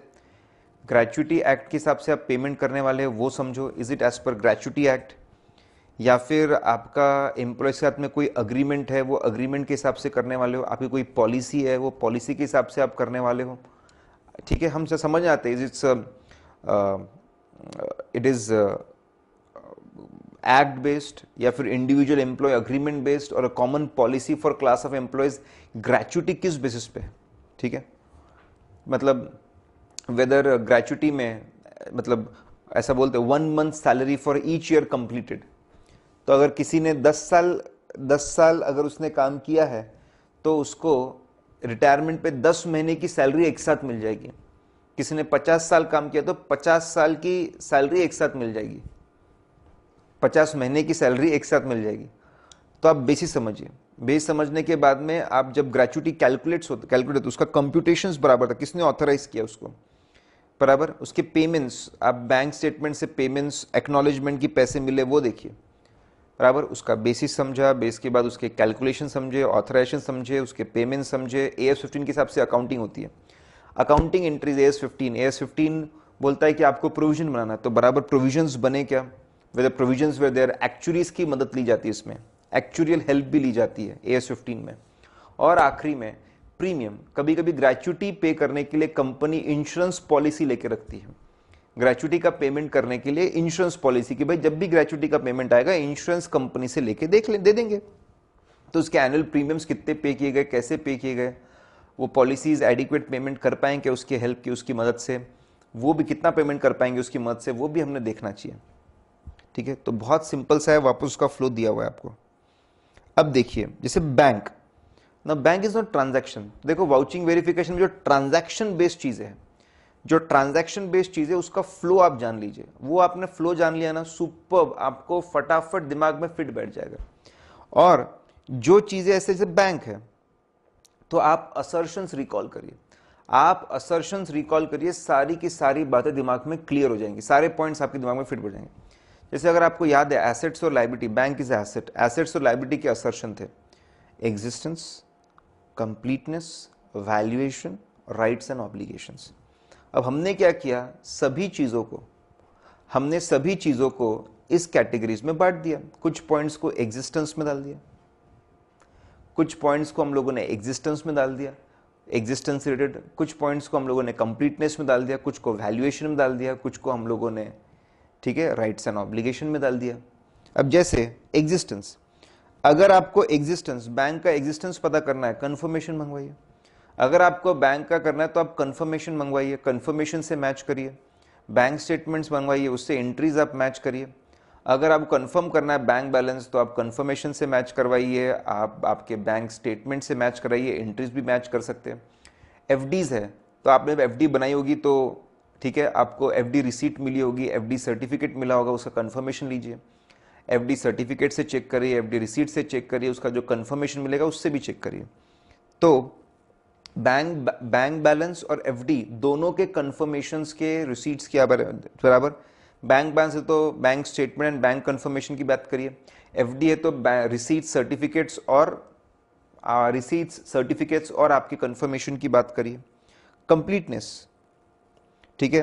Bank reconciliation is a very important statement जिसके थ्रू हम इंश्योर करते हैं कि सभी ट्रांजैक्शंस की एंट्री हुई ना, कुछ छूट तो नहीं गया। Completeness of the transactions and balances bank reconciliation की मदद से बताता है। तो आप बैंक रिकंसिलेशन लीजिए, कुछ बैंक रिकंसिलेशन, इंपॉर्टेंट रिकंसिलेशन दीजिए, आखिरी साल के जो आखिरी का जो बैंक रिकंसिलेशन है वो लीजिए सभी बैंक्स का, चेक करिए कि पेंडिंग एंट्रीज क्या है, is it pending from our side और बैंक साइड। हमारी तरफ से पेंडिंग है कोई इनकम एक्सपेंस को रिकॉर्ड करना तो उसको रिकॉर्ड करवाइए, बोलिए उसको रिकॉर्ड करेंगे रिकंसिलिंग आइटम्स को। अगर ठीक है कुछ चीज़ें अगर बैंक की तरफ से पेंडिंग है तो बहुत लॉन्ग आउटस्टैंडिंग है तो ये चीज़ें रिवर्स करना ज़रूरी है क्या, राइट ऑफ करना ज़रूरी है क्या, वो भी पता करिए, वो भी आपको पता करना चाहिए। करेक्ट कि हाँ बैंक की तरफ से पेंडिंग है तो बैंक करने वाला है कि नहीं, एग्जिस्ट कंप्लीटनेस। जो इनऑपरेटिव अकाउंट्स है उसको भी चेक करिए। बहुत सी बार ऐसा लगता है हमको कि बैलेंस चेंज नहीं हुआ है तो कुछ नहीं हुआ, उसको चेक नहीं करते।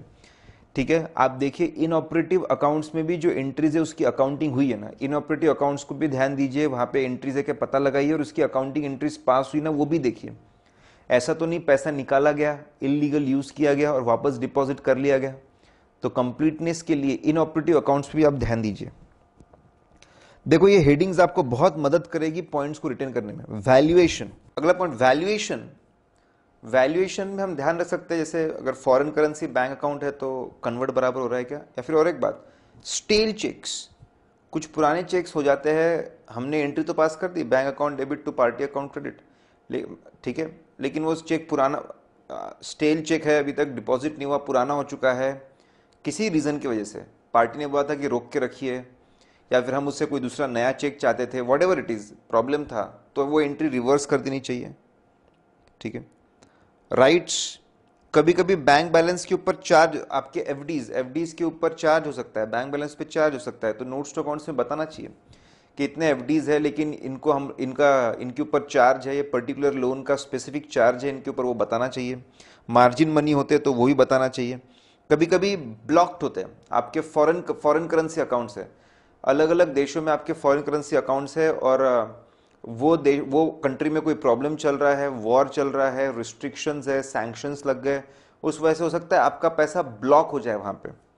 करेक्ट, तो राइट्स में प्रॉब्लम आ सकता है, they can be problem with the rights, वो पैसे को आप विड्रॉ कर सकते हैं, यूज कर सकते हैं, कब यूज कर सकते हैं, तो वो उसके बारे में भी आपने चेकिंग करनी चाहिए। अदर पॉइंट्स में ठीक है, कभी कभी रेमिटेंसेस एक बैंक से दूसरे बैंक में पेंडिंग है, रेमिटेंसेस पेंडिंग है, तो आपने देखना चाहिए कि रेमिटेंस एक अकाउंट से दूसरे अकाउंट में अगर पैसा जा रहा है, बहुत पहले की बात है जब कोर बैंकिंग सिस्टम नहीं हुआ करती थी, या फिर अगर फॉरेन करेंसी पेमेंट्स है, इन ट्रांजिट है, अभी इन प्रोसेस है, तो आपने देखना चाहिए कि सही में पैसा मिल गया ना, वो आप अदर पॉइंट्स में। और आपने देखना चाहिए कि बिजनेस के साइज के हिसाब से नंबर ऑफ बैंक अकाउंट्स कोई ज्यादा तो नहीं है, बहुत सारे अगर बैंक अकाउंट दिखे तो इसमें थोड़ा गड़बड़ हो सकता है, फ्रॉड करने के लिए इतने सारे अकाउंट ओपन करके रखे, ऐसा हो सकता है, दिस वेरी मच पॉसिबल। जैसे काइटिंग वाला फ्रॉड होता है, अभी यहाँ पे अभी समय नहीं बताने, काइटिंग वाला फ्रॉड है, बहुत सारे अकाउंट है तो काइटिंग वाला फ्रॉड हो सकता है। करेक्ट, तो आप एग्जिस्टेंस को लेकर बैंक के कंफर्मेशंस, उनके स्टेटमेंट्स, एफडी के रिसीट्स, उनके कंफर्मेशंस आप देखिए, एग्जिस्टेंस को लेकर, कंप्लीटनेस को लेकर, बैंक रिकंसिलेशंस कितने हैं, उसके कौन से आइटम्स है, पेंडिंग आइटम्स कौन से हैं पुराने, उसको आप देखिए। ठीक है, वैल्यूएशंस को लेकर स्टेल चेक के बारे में है वो आप देखिए, राइट्स एंड ऑब्लिगेशंस है तो ब्लॉक तो नहीं है अकाउंट्स, किसी का चार्ज तो नहीं हुआ अकाउंट्स को देखिए। अदर पॉइंट्स में ठीक है, अनयूजुअली ज़्यादा तो नहीं अकाउंट्स, वो आप देखिए। एंडोवमेंट पॉलिसी, जो इंश्योरेंस पॉलिसी होती है ना, दो तरह की होती है, एक होता है आपका ठीक है टर्म इंश्योरेंस, उसमें क्या होता है कि term insurance if this is loss of life, अगर लॉस ऑफ लाइफ है तो आपको पेमेंट मिलेगा उसका, ठीक है, टर्म इंश्योरेंस को बोलते। दूसरा होता है आप रेगुलरली पैसे भरते जाइए, एंड ऑफ द स्कीम आपको बहुत सारा पैसा मिलेगा, बहुत सारा पैसा मिलेगा, उसको बोलते हैं एंडोमेंट पॉलिसीज, ठीक है। ऐसी इंश्योरेंस पॉलिसीज जिसमें आप पीरियोडिकल पेमेंट्स करते हो, you make periodical payments and after making periodical payments you either get a lump sum amount और यू गेट पीरियोडिकल, ठीक है, पीरियोडिकल रिसीट्स आफ्टरवर्ड्स, उसको एंडोमेंट पॉलिसी बोलते हैं। किसी पर्पस के लिए होता है, ठीक है, मतलब किसी पर्पस को फुलफिल, जैसे अगर हमने सोचा है कि हम एक बहुत बड़ा इक्विपमेंट खरीदने वाले, उसमें बहुत पैसों की ज़रूरत है, तो हम एंडोमेंट पॉलिसी शुरू कर सकते हैं इक्विपमेंट खरीदने के लिए, कैपिटल एक्सपेंडिचर के लिए। डिबेंचर के रिडेम्पशन में बहुत पैसे लगेंगे तो उसके लिए एंडोमेंट पॉलिसी शुरू कर सकते हैं। आपके एम्प्लॉयज़ की ग्रेच्युटी पेमेंट के लिए बहुत पैसे लगेंगे, उसके लिए एंडोमेंट पॉलिसी शुरू कर सकते हैं। प्राइज मनी में बहुत पैसे लगते हैं, उसके लिए एंडोमेंट पॉलिसी रखते हैं। फ्यूचर पेमेंट्स को सपोर्ट करने के लिए, रिक्वायरमेंट को सपोर्ट करने के लिए हम एंडोमेंट पॉलिसीज बना सकते हैं। We can have endowment policies हम बनवा सकते हैं, ठीक है। तो एंडोमेंट पॉलिसी का मैंने मतलब बताया, इसमें आप कैसे चेक करेंगे उसको, ट्रांजैक्शन पूरा इमेजिन करिए, पहले पर्पस जानिए, डिबेंचर्स के लिए है, कैपिटल एक्सपेंडिचर के लिए है, ग्रेच्युटी के लिए है, प्राइस के लिए है, किस पर्पस के लिए, पर्पस जानिए, व्हाट इज द पर्पस, कितने पैसों की जरूरत है और पॉलिसी कितने रुपए की है, वो पर्पस फुलफिल कर पा रहे हैं। फिर आप पॉलिसी के डॉक्यूमेंट्स दीजिए, उसके टर्म्स एंड कंडीशन समझिए कि कितने पेमेंट्स करने हैं, कितने पीरियोडिकल पेमेंट्स करने हैं, उसके बारे में आप जानिए। और ये लोग पीरियोडिकल पेमेंट्स कर रहे हैं क्या, are they paying deposits periodically, कि बहुत ज़रूरी है, ठीक है। और कुछ कंडीशंस थे डॉक्यूमेंट्स देने की, तो वो भी आप डॉक्यूमेंट जानिए, वो पीरियोडिकल पेमेंट्स और रिक्वायरमेंट फुलफिल कर रहे हैं क्या। फिर इसके अकाउंटिंग पे आइए आप, अकाउंटिंग ट्रीटमेंट कैसा है, क्या इसको पीएनएल में एक्सपेंडिचर ट्रीट कर रहे हैं, या फिर इसको एसेट ट्रीट कर रहे हैं, या तो एक्सपेंस मेथड, आपने बचपन पढ़ा है तो उसको एक्सपेंस मेथड ट्रीट कर रहे हैं क्या, या तो इसको एसेट ट्रीट कर रहे हैं क्या, या फिर एसेट ट्रीट करने के बाद उसको सरेंडर वैल्यू पे लेके आ रहे हैं, राइट ऑफ कर रहे हैं, ठीक है। और फाइनेंशियल स्टेटमेंट में इसको कहाँ डिस्क्लोज कर रहे हैं, इन्वेस्टमेंट्स में डिस्क्लोज कर रहे हैं, कौन से वैल्यू पे डिस्क्लोज कर रहे हैं, नोट्स टू अकाउंट्स में कैसे एक्सप्लेन कर रहे हैं, वो भी देखिए। तो एंडोमेंट पॉलिसीज है, तो आप पर्पस जानिए, पर्पस जानने के बाद में स्कीम के डॉक्यूमेंट लीजिए, टर्म्स एंड कंडीशंस, कितने पेमेंट्स करने, कब करने, कहाँ करने, कैसे करने हैं, क्या कंडीशंस है, क्या डॉक्यूमेंट जमा करने हैं, उसके पेमेंट्स देखिए, पेमेंट्स होने का उसकी अकाउंटिंग एंट्रीज क्या है, एक्सपेंस मेथड है कि एसेट मेथड है कि सरेंडर वैल्यू मेथड है, उसके कहाँ बता रहे, बैलेंस शीट में, नोट्स अकाउंट्स में क्या लिख रहा है, पूरा देखो, पूरा बना के दिया हुआ है वो, ठीक है।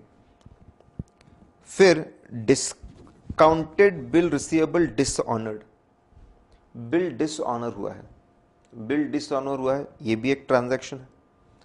बिल हैज डिसऑनर्ड, ये भी एक ट्रांजैक्शन है, पूरा ट्रांजैक्शन। जैसे ही बिल डिसऑनर होगा बैंक की तरफ से आपको इंटीमेशन आएगा, माननीय महोदय, एडवाइस मतलब इंटीमेशन होता है, बैंक से एडवाइस मतलब इंटीमेशन। जैसे ही बिल डिसऑनर होगा बैंक की तरफ से आपको इंटीमेशन आएगा, there will be intimation from the bank side, ठीक है। बैंक के तरफ से आपको इंटीमेशन आएगा, देयर विल बी इंटीमेशन, और वो इंटीमेशन में बताया जाएगा कि साहब आपका बिल डिसऑनर हो चुका है, बैंक से एडवाइस। आपने देखना चाहिए कि कितने इंटीमेशंस आए और उतने बिल डिसऑनर की एंट्रीज पास हुई क्या। इंटीमेशन आने के बाद में, ठीक है, आपका अकाउंट डेबिट कर दिया जाएगा, मतलब आपके अकाउंट से पैसे, अगर आपने बिल दिया था, आपने 10,000 रुपये का बिल दिया था और डिसऑन हो गया, तो आपके अकाउंट से 10,000 रुपये निकाले जाएंगे। कभी कभी बैंक और एडिशनल कमीशन भी चार्ज कर सकता है कि हमने आपके लिए बहुत मेहनत की थी, ठीक है, और भी पैसे चार्ज कर सकता है। तो पहले आपको इंटीमेशन आएगा, फिर अकाउंट्स में आपके डेबिटेड, आपको डेबिट मिलेगा, ठीक है, कमीशन के चार्जेस मिलेंगे, बैंक स्टेटमेंट में दोनों आपको दिखेंगे, कितना डेबिट हुआ, कितना कमीशन। फिर आपको फिजिकल बिल वापस आ जाएगा, will be getting physical bill वापस मिलेगा आपको। बिल आने के बाद आप नोटरी पब्लिक के पास जाते हो, जो बहुत ही भरोसेमंद है। देखो, अगर आपको आगे कोर्ट केस करके पैसा वसूल करना है तो कोर्ट को प्रूव करना पड़ेगा कि सही में बिल डिसऑनर हुआ था। वो प्रूव करने के लिए आप एक बहुत जो बैंक कोर्ट अपॉइंटेड नोटरी होते हैं, कोर्ट अपॉइंट नोटरी, उनके पास जाते और उनको बोलते हो, उनके सामने उनको बोलते हैं कि देखिए मुझे पैसा नहीं मिल रहा। नोटरी डिमांड करता है पैसा, नोटरी सामने वाले से, थर्ड पार्टी से पैसा डिमांड करता है, ठीक है। नोटरी डिमांड करता है पैसा, नोटरी बोलता है पैसा भेजो। नहीं मिलने पर नोटरी बोलता है यस, मैं ये कंफर्म करता हूँ कि पैसे मांगे गए थे और इन्होंने पैसे नहीं दिए। उसको नोट करते हैं, ठीक है। अगर पैसे डूबने वाले हैं तो उसको प्रोटेस्ट कर लेते हैं। नोटिंग और प्रोटेस्टिंग हुई क्या। फिर अकाउंटिंग एंट्री हम हमारे बुक्स में पास करेंगे, ठीक है। बैंक हम पार्टी से वापस रिकवरेबल दिखाएंगे, बैंक से पैसे निकल के उसको क्रेडिट कर देंगे। फिर उसकी रिकवरी हुई क्या सब्सिक्वेंटली, वो भी ज़रूरी है। और पूरा शेड्यूल लेना है आखिरी में। देखो बहुत आसान है। जैसे ही बिल डिसऑनर हुआ था, बैंक से आपको इंटीमेशन आएगा, एडवाइस आएगा, उससे चेक करो कितने इंटीमेशन है, कितने बिल डिसऑनर हुए। फिर आगे जाके बैंक डेबिट्स, आगे जाके आपका बैंक डेबिट्स करेगा, ठीक है। तो आपने देखना चाहिए कितने डेबिट्स हुए थे, कितने डिसऑनर हुए, कितने डेबिट्स हुए। कमीशन चार्ज कितना किया हुआ है वो भी आपको चेक करना पड़ेगा, ठीक है, कितने कमीशन चार्ज है। फिर आपको बैंक स्टेटमेंट में अमाउंट चेक कर सकते हैं आप कितने डेबिट्स हुए हैं, करेक्ट। बिल डिसऑनर जो है, आपने डॉक्यूमेंट बिल देखना चाहिए कितने अमाउंट का बिल था, उसमें क्या रीज़न लिखा, क्या हुआ है, उसकी नोटिंग और प्रोटेस्टिंग हुई क्या, देखना बहुत ज़रूरी है। नोटिंग प्रोटेस्टिंग करोगे तभी जाके आके पैसा वसूल कर पाओगे। अकाउंटिंग एंट्री पास करते वक्त ध्यान रखना है, बिल का अमाउंट भी वसूलेंगे, कमीशन भी वसूलेंगे, नोटिंग और प्रोटेस्टिंग चार्जेस है वो भी वसूलेंगे, वो भी हमको वसूल करना है सामने वाले से। देखना है रिकवरी हुई कि नहीं, और देखना है शेड्यूल, कितने बिल डिसऑनर हुए, क्या ट्रीटमेंट उसका चल रहा है, क्या स्टेटस है उसका। 100 बिल डिसऑनर हुए थे, उसमें से 40 की रिकवरी हो गई, 60 की पेंडिंग है, वो आपको देखना है। अगर लगता है पैसा नहीं मिलेगा तो शायद प्रोविजन मानना पड़े, राइट ऑफ करना पड़े। ये सीक्वेंस में देखिए। Next is very interesting, deferred tax liability, ठीक है। अब मैं आपको फ्रैंकली बताऊं, ये कॉन्सेप्ट आईपीसीसी में एक्सपेक्टेड नहीं था। ये कॉन्सेप्ट आईपीसीसी में एक्सपेक्टेड नहीं था। It was not expected in IPCC. IPC में एक्सपेक्टेड नहीं था, फिर भी है यहाँ पे। कोई बात नहीं, हम समझ लेते, बहुत आसान सा है, ठीक है। देखिए मैं आपको समझाता हूँ, आई विल एक्सप्लेन यू क्या होता है exactly, I will explain you, ठीक है। क्या है कि हमारा ये जो पीएनएल है, ये जो हमारा पीएनएल है, we have our PNL. PNL जो चलता है वो अकाउंटिंग स्टैंडर्ड्स के हिसाब से चलता है। और हमारी जो टैक्सेबल इनकम है, ठीक है, टैक्सेबल इनकम चलती है आपके इनकम टैक्स एक्ट के, उसके इनकम टैक्स एक्ट, ठीक है, उसके रूल्स के हिसाब से चलता है, ठीक है। इस वजह से दोनों में डिफरेंस आ जाता है। देयर इज अ डिफरेंस आता है। आपकी पीएनएल इनकम आपको अलग दिखती है, आपकी टैक्सेबल इनकम आपको अलग दिखती है, ये आप जानती है। आप पीएनएल इनकम में कुछ प्लस माइनस करके आप टैक्सेबल इनकम तक जाते हैं, ठीक है। So there is a difference. अब डिफरेंस आ जाता है। अब ये डिफरेंस की वजह से क्या होता है मैं आपको बताता हूं, what happens because of this difference, ठीक है। और ये कभी कभी टेम्पररी डिफरेंस होते हैं, टाइमिंग डिफरेंस होते हैं, मतलब ये डिफरेंस रिजॉल्व हो जाएंगे अगले सालों में। मतलब क्या मैं आपको बता रहा हूं, सुनिए। एग्जाम्पल के तौर पे हमने कोई खर्चा क्लेम किया है, हमने कोई खर्चा पीएनएल में डेबिट किया है, हमने कोई खर्चा पीएनएल में डेबिट किया है, लेकिन इनकम टैक्स वाले बोलते नहीं नहीं नहीं, पेमेंट बेस्ड डिडक्शन, हम अगले साल डिडक्शन देंगे। कभी कभी ऐसा हो सकता है, ठीक है, कि हमने खर्चा डेबिट किया है, हम इनकम टैक्स, ठीक है, इनकम टैक्स का बेनिफिट हमको मिलना चाहिए था लेकिन नहीं मिला, ठीक है। बहुत सी बार इनकम टैक्स वाले बोलते हैं इस साल नहीं अगले साल आपको रिडक्शन दे देंगे, इसका ऐसा होता है, ठीक है। बहुत सी बार इनकम टैक्स वाले करंट ईयर में बेनिफिट नहीं देते, फ्यूचर में देंगे ऐसा बोलते हैं। इसको टाइमिंग डिफरेंस है, करंट ईयर में देंगे अगले साल में देंगे, ऐसा होता है अलग अलग रीजंस की वजह से। तो जब ऐसा होता है कि करंट ईयर में बेनिफिट नहीं मिला, फ्यूचर ईयर में बेनिफिट मिलेगा, तो उसके लिए हम लोग फ्यूचर में बेनिफिट मिलेगा तो हम डीटीए बुक करते हैं, डेफर्ड टैक्स असेट बुक करते हैं, डेफर्ड टैक्स असेट्स बुक करते हैं। उल्टा भी हो सकता है, करेक्ट। ऐसा भी हो सकता है कि इनकम टैक्स वालों ने करंट ईयर में बहुत सारा बेनिफिट दे दिया, फ्यूचर में नहीं देंगे। करंट ईयर में पूरा बेनिफिट दे दिया, बोले फ्यूचर में नहीं देंगे, फ्यूचर का पूरा बेनिफिट बराबर अभी दे दिया। ऐसा भी हो सकता है, उल्टा भी हो सकता है, तो उसके लिए हम deferred tax liability, for example दे रहा हूं मैं आपको, ठीक है, एक पर्टिकुलर एसेट का पूरा डेप्रिसिएशन करंट ईयर में दे दिया, पहले साल में दे दिया, अगले 3 साल में जो बेनिफिट मिलने वाला था वो एक ही साल में 100% डेप्रिसिएशन दे दिया। 100% डेप्रिसिएशन स्कीम्स होती है ना, तो अगर पूरा बेनिफिट दे दिया, आगे बेनिफिट नहीं देंगे, अगर फ्यूचर बेनिफिट मिलने वाला है तो क्या बोलेंगे, deferred tax asset. Income tax वाले ऐसे बोलते हैं नहीं नहीं नहीं हम आपको फ्यूचर में दे देंगे बेनिफिट, तो एसेट बनाइए। ऐसे बोलते पूरा बेनिफिट अभी ले लो, फ्यूचर में नहीं दे, फ्यूचर में बेनिफिट नहीं देने वाले हैं, तो उसके लिए डेफर्ड टैक्स लायबिलिटी बनाना पड़ता है। तो आपको समझाना पड़ेगा, ठीक है, आपको समझाना पड़ेगा। मैं कैलकुलेशन में नहीं जा रहा हूं, कैलकुलेशन आपसे एक्सपेक्टेड नहीं है, आपको समझाना पड़ेगा, ठीक है। क्या समझाना पड़ेगा आपको, you will have to explain that income as per accounting standards which is shown in P&L and income, taxable income as per IT Act, they are different, and because of the different, ठीक है, because of the timing differences, it can happen that income tax gives us all the benefit in the current year and they will not give these benefits in future, ठीक है, and because of this, इसके वजह से we have to book deferred tax liability. They will give benefit in the current year but they will not give it in the future. In future benefits will not be given, hence we have to book deferred tax liability. Deferred tax liability कैसे book करते हैं, ठीक है, liability book करना है तो to deferred tax liability, अभी आपको डिटेल में नहीं है साहब, AS 22 है, ठीक है, अभी आपके कोर्स में नहीं है। डेफर्ड टैक्स लाइबिलिटी है, उसको क्रेडिट करते हैं और P&L अकाउंट को डेबिट कर देते हैं, ठीक है, P&L अकाउंट को हम लोग डेबिट करते हैं, इस तरीके से उसको बनाया जाता है और आगे जाके रिवर्सल एंट्रीज पास होती है। सपोज अगले 3 साल का बेनिफिट अभी दे दिया तो 3 साल में इसको रिवर्स करते हैं। मैं आपको बता ही दूं अभी, ठीक है, सपोज एक एसेट है 90 करोड़ का एसेट है, आईटी ने, इनकम टैक्स वालों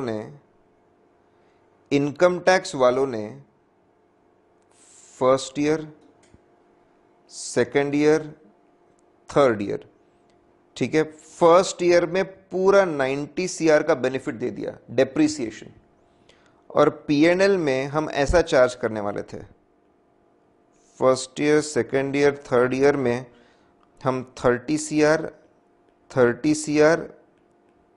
CR ऐसा हम लोग चार्ज करने वाले थे। This was what we were suppose to charge, ठीक है।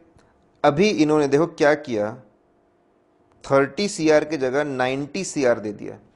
90 CR का मतलब टैक्स हमको डिडक्शन 90 CR का 30 CR का मतलब 90 का मिला, कितना एक्स्ट्रा बेनिफिट दे दिया, 60 CR का, लेकिन फ्यूचर में नहीं देंगे, अभी पूरा बेनिफिट दे दिया 60 CR का। सपोज टैक्स में अगर मैं टैक्स रेट 30% लेता हूं तो इस साल क्या एंट्री पास होती है, मैं आपको बता रहा हूं, इसकी जरूरत नहीं है आपको, सिर्फ अंडरस्टैंडिंग के लिए। अगर पूरा बेनिफिट देते, अरे फ्यूचर में बेनिफिट नहीं देंगे, लायबिलिटी बुक करो, क्या एंट्री पास होती है, टू DTL, कितना बेनिफिट दे दिया, 60 का 30%, 18, P&L debit 18 to DTL, extra benefit दे दे, फ्यूचर में अब बेनिफिट नहीं देंगे, फ्यूचर में बेनिफिट नहीं देने वाले, करेक्ट, इसके लिए लायबिलिटी बुक कर दी। अब ये रिवर्स होती है, नाउ इट इज रिवर्स्ड, इसको रिवर्स किया जाता है, ठीक है, सेकेंड ईयर में एंट्री पास होगी, रिवर्सल एंट्री अपोजिट, ठीक है, DTL डेबिट 30 का 30%, 9 to P&L 9, DTL debit 9 to P&L 9, इसको हम लोग रिवर्स करते हैं, इसका रिवर्सल भी होता है। देखो आपको थियरी लिखनी है, थियरी लिखने के लिए सिर्फ एग्जाम्पल से एक व्यू आता है कि कैसे रिवर्सल्स होते हैं, बराबर। फ्यूचर बेनिफिट देने वाले हो तो डेफर्ड टैक्स एसेट बुक करता है, फ्यूचर बेनिफिट्स नहीं देने वाले हो तो डेफर्ड टैक्स लाइबिलिटी बुक होती है, डीटीएल बुक होती है, और ये बुक होने के बाद ऑटोमेटिकली रिवर्सल होते हैं। इसका बहुत बड़ा लॉजिक और होता है, ठीक है, बहुत बड़ा लॉजिक होता है, वो बाद में आप फाइनल्स में आप समझेंगे, आगे जाके आप समझेंगे, करेक्ट। तो बहुत सिंपल, बहुत ही आसान, इंटरेस्टिंग बोल सकते हैं, आसान एकदम से नहीं बोल सकते, करेक्ट। कि आप बताइए कि दोनों में प्रॉफिट डिफरेंस होता है, टाइमिंग डिफरेंस होता है, ये डिफरेंसेस के वजह से कभी कभी हमको फ्यूचर में बेनिफिट्स मिलेंगे, कभी कभी फ्यूचर बेनिफिट्स नहीं मिलेंगे तो डीटीए बनाते, नहीं तो डीटीएल बनाते, उसको आगे जाके हम लोग रिवर्स करते। पूरी अकाउंटिंग AS 22 के हिसाब से होती है। हमको कैलकुलेशंस चेक करने की जरूरत है, बनाया बराबर ना और रिवर्स बराबर किया ना। नोट्स टू अकाउंट्स में, बैलेंस शीट में डिस्क्लोजर बराबर है कि नहीं वो भी चेक करना है। Goods lying with the third party, वापस एसेट की बात है, वापस एसेट की बात है। Goods lying with the third party, correct. Goods lying with the third party, आप असर्शंस लाइए आपके एग्जिस्टेंस। थर्ड पार्टी के पास गुड्स है तो आप कंफर्मेशन लीजिए, आप कंफर्मेशन लीजिए, कंफर्मेशन से आप पता कर पाएंगे कि सही में कितने गुड्स है, उसका गुड्स कितने हैं, बराबर। कंफर्मेशन एग्जिस्टेंस है कि नहीं, कंफर्मेशन लीजिए, वहाँ से आपको गुड्स सही में एग्जिस्ट करते कि नहीं ये आपको पता चलेगा, उसका आज उसका स्टेटस क्या है, ठीक है, वो भी आपको पता चलेगा कि अच्छे है कि नहीं वो। कंप्लीटनेस के लिए काम करिए, आप डॉक्यूमेंट्स देखिए, आप देखिए कि आपके पास में रिकॉर्ड्स होंगे कितने गुड्स थर्ड पार्टी के पास गए थे, कितने गुड्स वापस आए थे, आपका एक्साइज रिकॉर्ड्स भी होंगे, कितने गुड्स गए थे कितने आए थे, उससे आपको देखा कितने गुड्स उनके पास में रहने चाहिए, सही में उतने गुड्स है कि नहीं। कंप्लीटनेस आप चेक कर सकते हो, ठीक है। बहुत इंपॉर्टेंट, जो गुड्स उनके पास है उनकी आज स्टेटस क्या है, स्पॉइल्ड तो नहीं है, खराब तो नहीं हो गया, ऑब्सोलीट तो नहीं हो गया, उनका स्टेटस क्या है। Valuation is very important. WIP तो कितना परसेंटेज WIP वो पता लगाना बहुत जरूरी है, वो केयरफुली देखना चाहिए। अगर ऐसा है कि जैसे से वो काम करते वैल्यू बढ़ते आती है, लेकिन लाइबिलिटी भी, सपोज मैंने मैन्युफैक्चरिंग के लिए दिया है किसी को, जैसे जैसे वो काम करते जाएंगे गुड्स की वैल्यू बढ़ते जाएंगे, उसको पेएबल भी बढ़ता जाएगा। तो हमको ध्यान रखना पड़ता है कि अगर ऐसा है तो WIP की वैल्यू बढ़ाओ और प्रोविजन पेएबल, प्रोविजन बताओ या पेएबल अमाउंट बताइए आप। अगर कंफर्म है तो पेएबल बताइए, अंदाजा है तो प्रोविजन बताइए। वैल्यूएशन, जैसे जैसे कॉन्ट्रैक्ट मैन्युफैक्चर मेरे लिए प्रोसेसिंग करते जाएगा, मेरे लिए प्रोसेसिंग करते जाएगा, उतना ज्यादा, ठीक है, उसकी वैल्यू को आप बढ़ाते जाइए। अगर हमने ये भी बात अभी अदर पॉइंट्स में, क्यों हमने गुड्स भेजे, क्या ये इंडस्ट्री में रेगुलर फीचर है, कॉन्ट्रैक्टर को गुड्स में रेगुलर फीचर है, क्या ये हमारे कंपनी का रेगुलर फीचर है। कहीं ऐसा तो नहीं है कि गुड्स चोरी हो गए और बस छुपाने के लिए बता दिया उनको दे दिए, गुड्स चोरी हो गए या अनऑथोराइज किसी को भेजे हुए हैं। कहीं गुड्स की चोरी, गुड्स का ऑब्सोलेंस छुपाने के लिए तो ऐसा नहीं बोल दिया गुड्स तो कॉन्ट्रैक्टर को दे दिए, गुड्स कुछ नहीं है, झूठ बोल रहे हैं लोग, ऐसा तो नहीं है। कितनी मर्टिलिटी है और कितने समय से पेंडिंग है। लंबे समय से अगर पेंडिंग है तो पूछना चाहिए क्यों, विजिट भी करवा सकते हैं आप, और गुड्स वापस आए कि नहीं वो भी आपने चेक करना चाहिए। तो बहुत आसान है। गुड्स थर्ड पार्टी एग्जिस्टेंस के लिए आप कंफर्मेशन ले लीजिए, गुड्स का कंफर्मेशन लीजिए, कितने गुड्स है, क्वांटिटी कितनी है, क्वालिटी क्या है, ऑब्सोलीट तो नहीं हुआ, वो नेचर देख लीजिए, ठीक है। फिर उसके बाद आपके कंप्लीटनेस के लिए डॉक्यूमेंट देखिए, कितने गुड्स गए थे, कितने गुड्स वापस आ गए, वो आप देख लीजिए, you should see that. Valuation के लिए कितने % कंप्लीट है, क्या नेचर है गुड्स का, वो आप देख लीजिए, ठीक है, that should be seen for the valuation. अगर कुछ गुड्स पे मैन्युफैक्चरिंग हो रही है तो उसकी वैल्यू और बढ़ाते जाइए, प्रोविजन बताइए, एसेट की वैल्यू बढ़ रही है, डेबिट, पेएबल भी अमाउंट, क्रेडिट वो भी आप करिए, करेक्ट। राइट्स एंड ऑब्लिगेशन में कोई खास पॉइंट्स नहीं है यहाँ पे। वैल्यूएशन में आखिरी में अदर पॉइंट्स में आपने देखना चाहिए कि क्यों सब कॉन्ट्रैक्टर है, कुछ फिशी तो नहीं है, कुछ सस्पिशियस तो नहीं है, मर्टिलिटी कितनी है, और क्या हमको लंबे समय तक अगर है तो राइट ऑफ करना पड़ेगा क्या। कंपनी ऑडिट है, इसके अंदर इन्होंने टाइप्स ऑफ ओपिनियन बताया। देखिए टाइप्स ऑफ ओपिनियन बहुत आसान समझता हूँ, सब कुछ बराबर है तो अनमॉडिफाइड ओपिनियन जाता है, छोटी मोटी गलतियां है तो क्वालिफाई करते, बड़ी गलतियों में एडवर्स, छोटी मोटी सबूत की कमी है तो हम क्वालिफाई करते, बड़े में डिस्क्लेमर, ठीक है। ये अभी यही same question was there in CA final का RTP और एग्जाम में ही पूछा था it was asked in CA final exams also, correct. और यही इस बार के आरटी में भी है, तो आप पढ़िए, बहुत बहुत आसान है। हमारे पास समय की कमी है, मैं इसको कवर नहीं कर रहा हूँ, बहुत आसान। वापस ये क्वेश्चन भी आपका, अगला क्वेश्चन आपका appointment first auditor of government company, non government company, government company, subsequent auditor of non government company, government company. आपने ये जनरली बच्चे इसको बहुत अच्छे से पढ़ते हैं। कोई भी डाउट है, कोई भी डाउट है तो आप हमारे डाउट सेक्शन में, जो डिस्कशन पॉइंट सेक्शन है, ठीक है, डिस्कशन पॉइंट जो सेक्शन है वहाँ पे तो आप उसको डाल ही सकते हैं, you can put it there, ठीक है। Okay, now director responsibility statement, ये पहले भी पूछा हुआ है, इट इज आस्क्ड, पहले भी इसको पूछा हुआ है, इट इज बीन आस्क्ड, बहुत ही सिंपल सा है, डायरेक्टर रिस्पॉन्सिबिलिटी स्टेटमेंट, ठीक है। ऐसा है, जितने आप बड़े लोगों से, कंपनी के जो टॉप लोगों से जितनी चीज़ें लिखवा कर लेंगे, ये भी लिख कर दो, ये भी लिख कर दो, ये भी सही है, वो भी सही है, उतना वो लोग जिम्मेदारी से काम करेंगे। जब लिख कर देना पड़ता है ना, जब एक डायरेक्टर्स लिख कर देंगे तो और जिम्मेदारी से काम करते हैं। Make people at the top level right and confirm things. Top level के जो लोग हैं, ठीक है, उनको आप कंपेल करवाइए, आप उनको कंपेल करवाइए, लिखवाइए उनसे, जितना उनसे लिखवाएंगे आप, जितना ज्यादा उनसे लिखवाएंगे उतना ज्यादा जिम्मेदारी से काम करेंगे। इसी को लेकर सेक्शन 134 में बोर्ड ऑफ डायरेक्टर्स में डायरेक्टर्स को बोलिए कि अपनी जिम्मेदारियों को लिख कर देंगे वो, कि वो एक्सेप्ट करते हैं और फॉलो किया उन्होंने, उतना जिम्मेदारी से उनको काम करना पड़ेगा।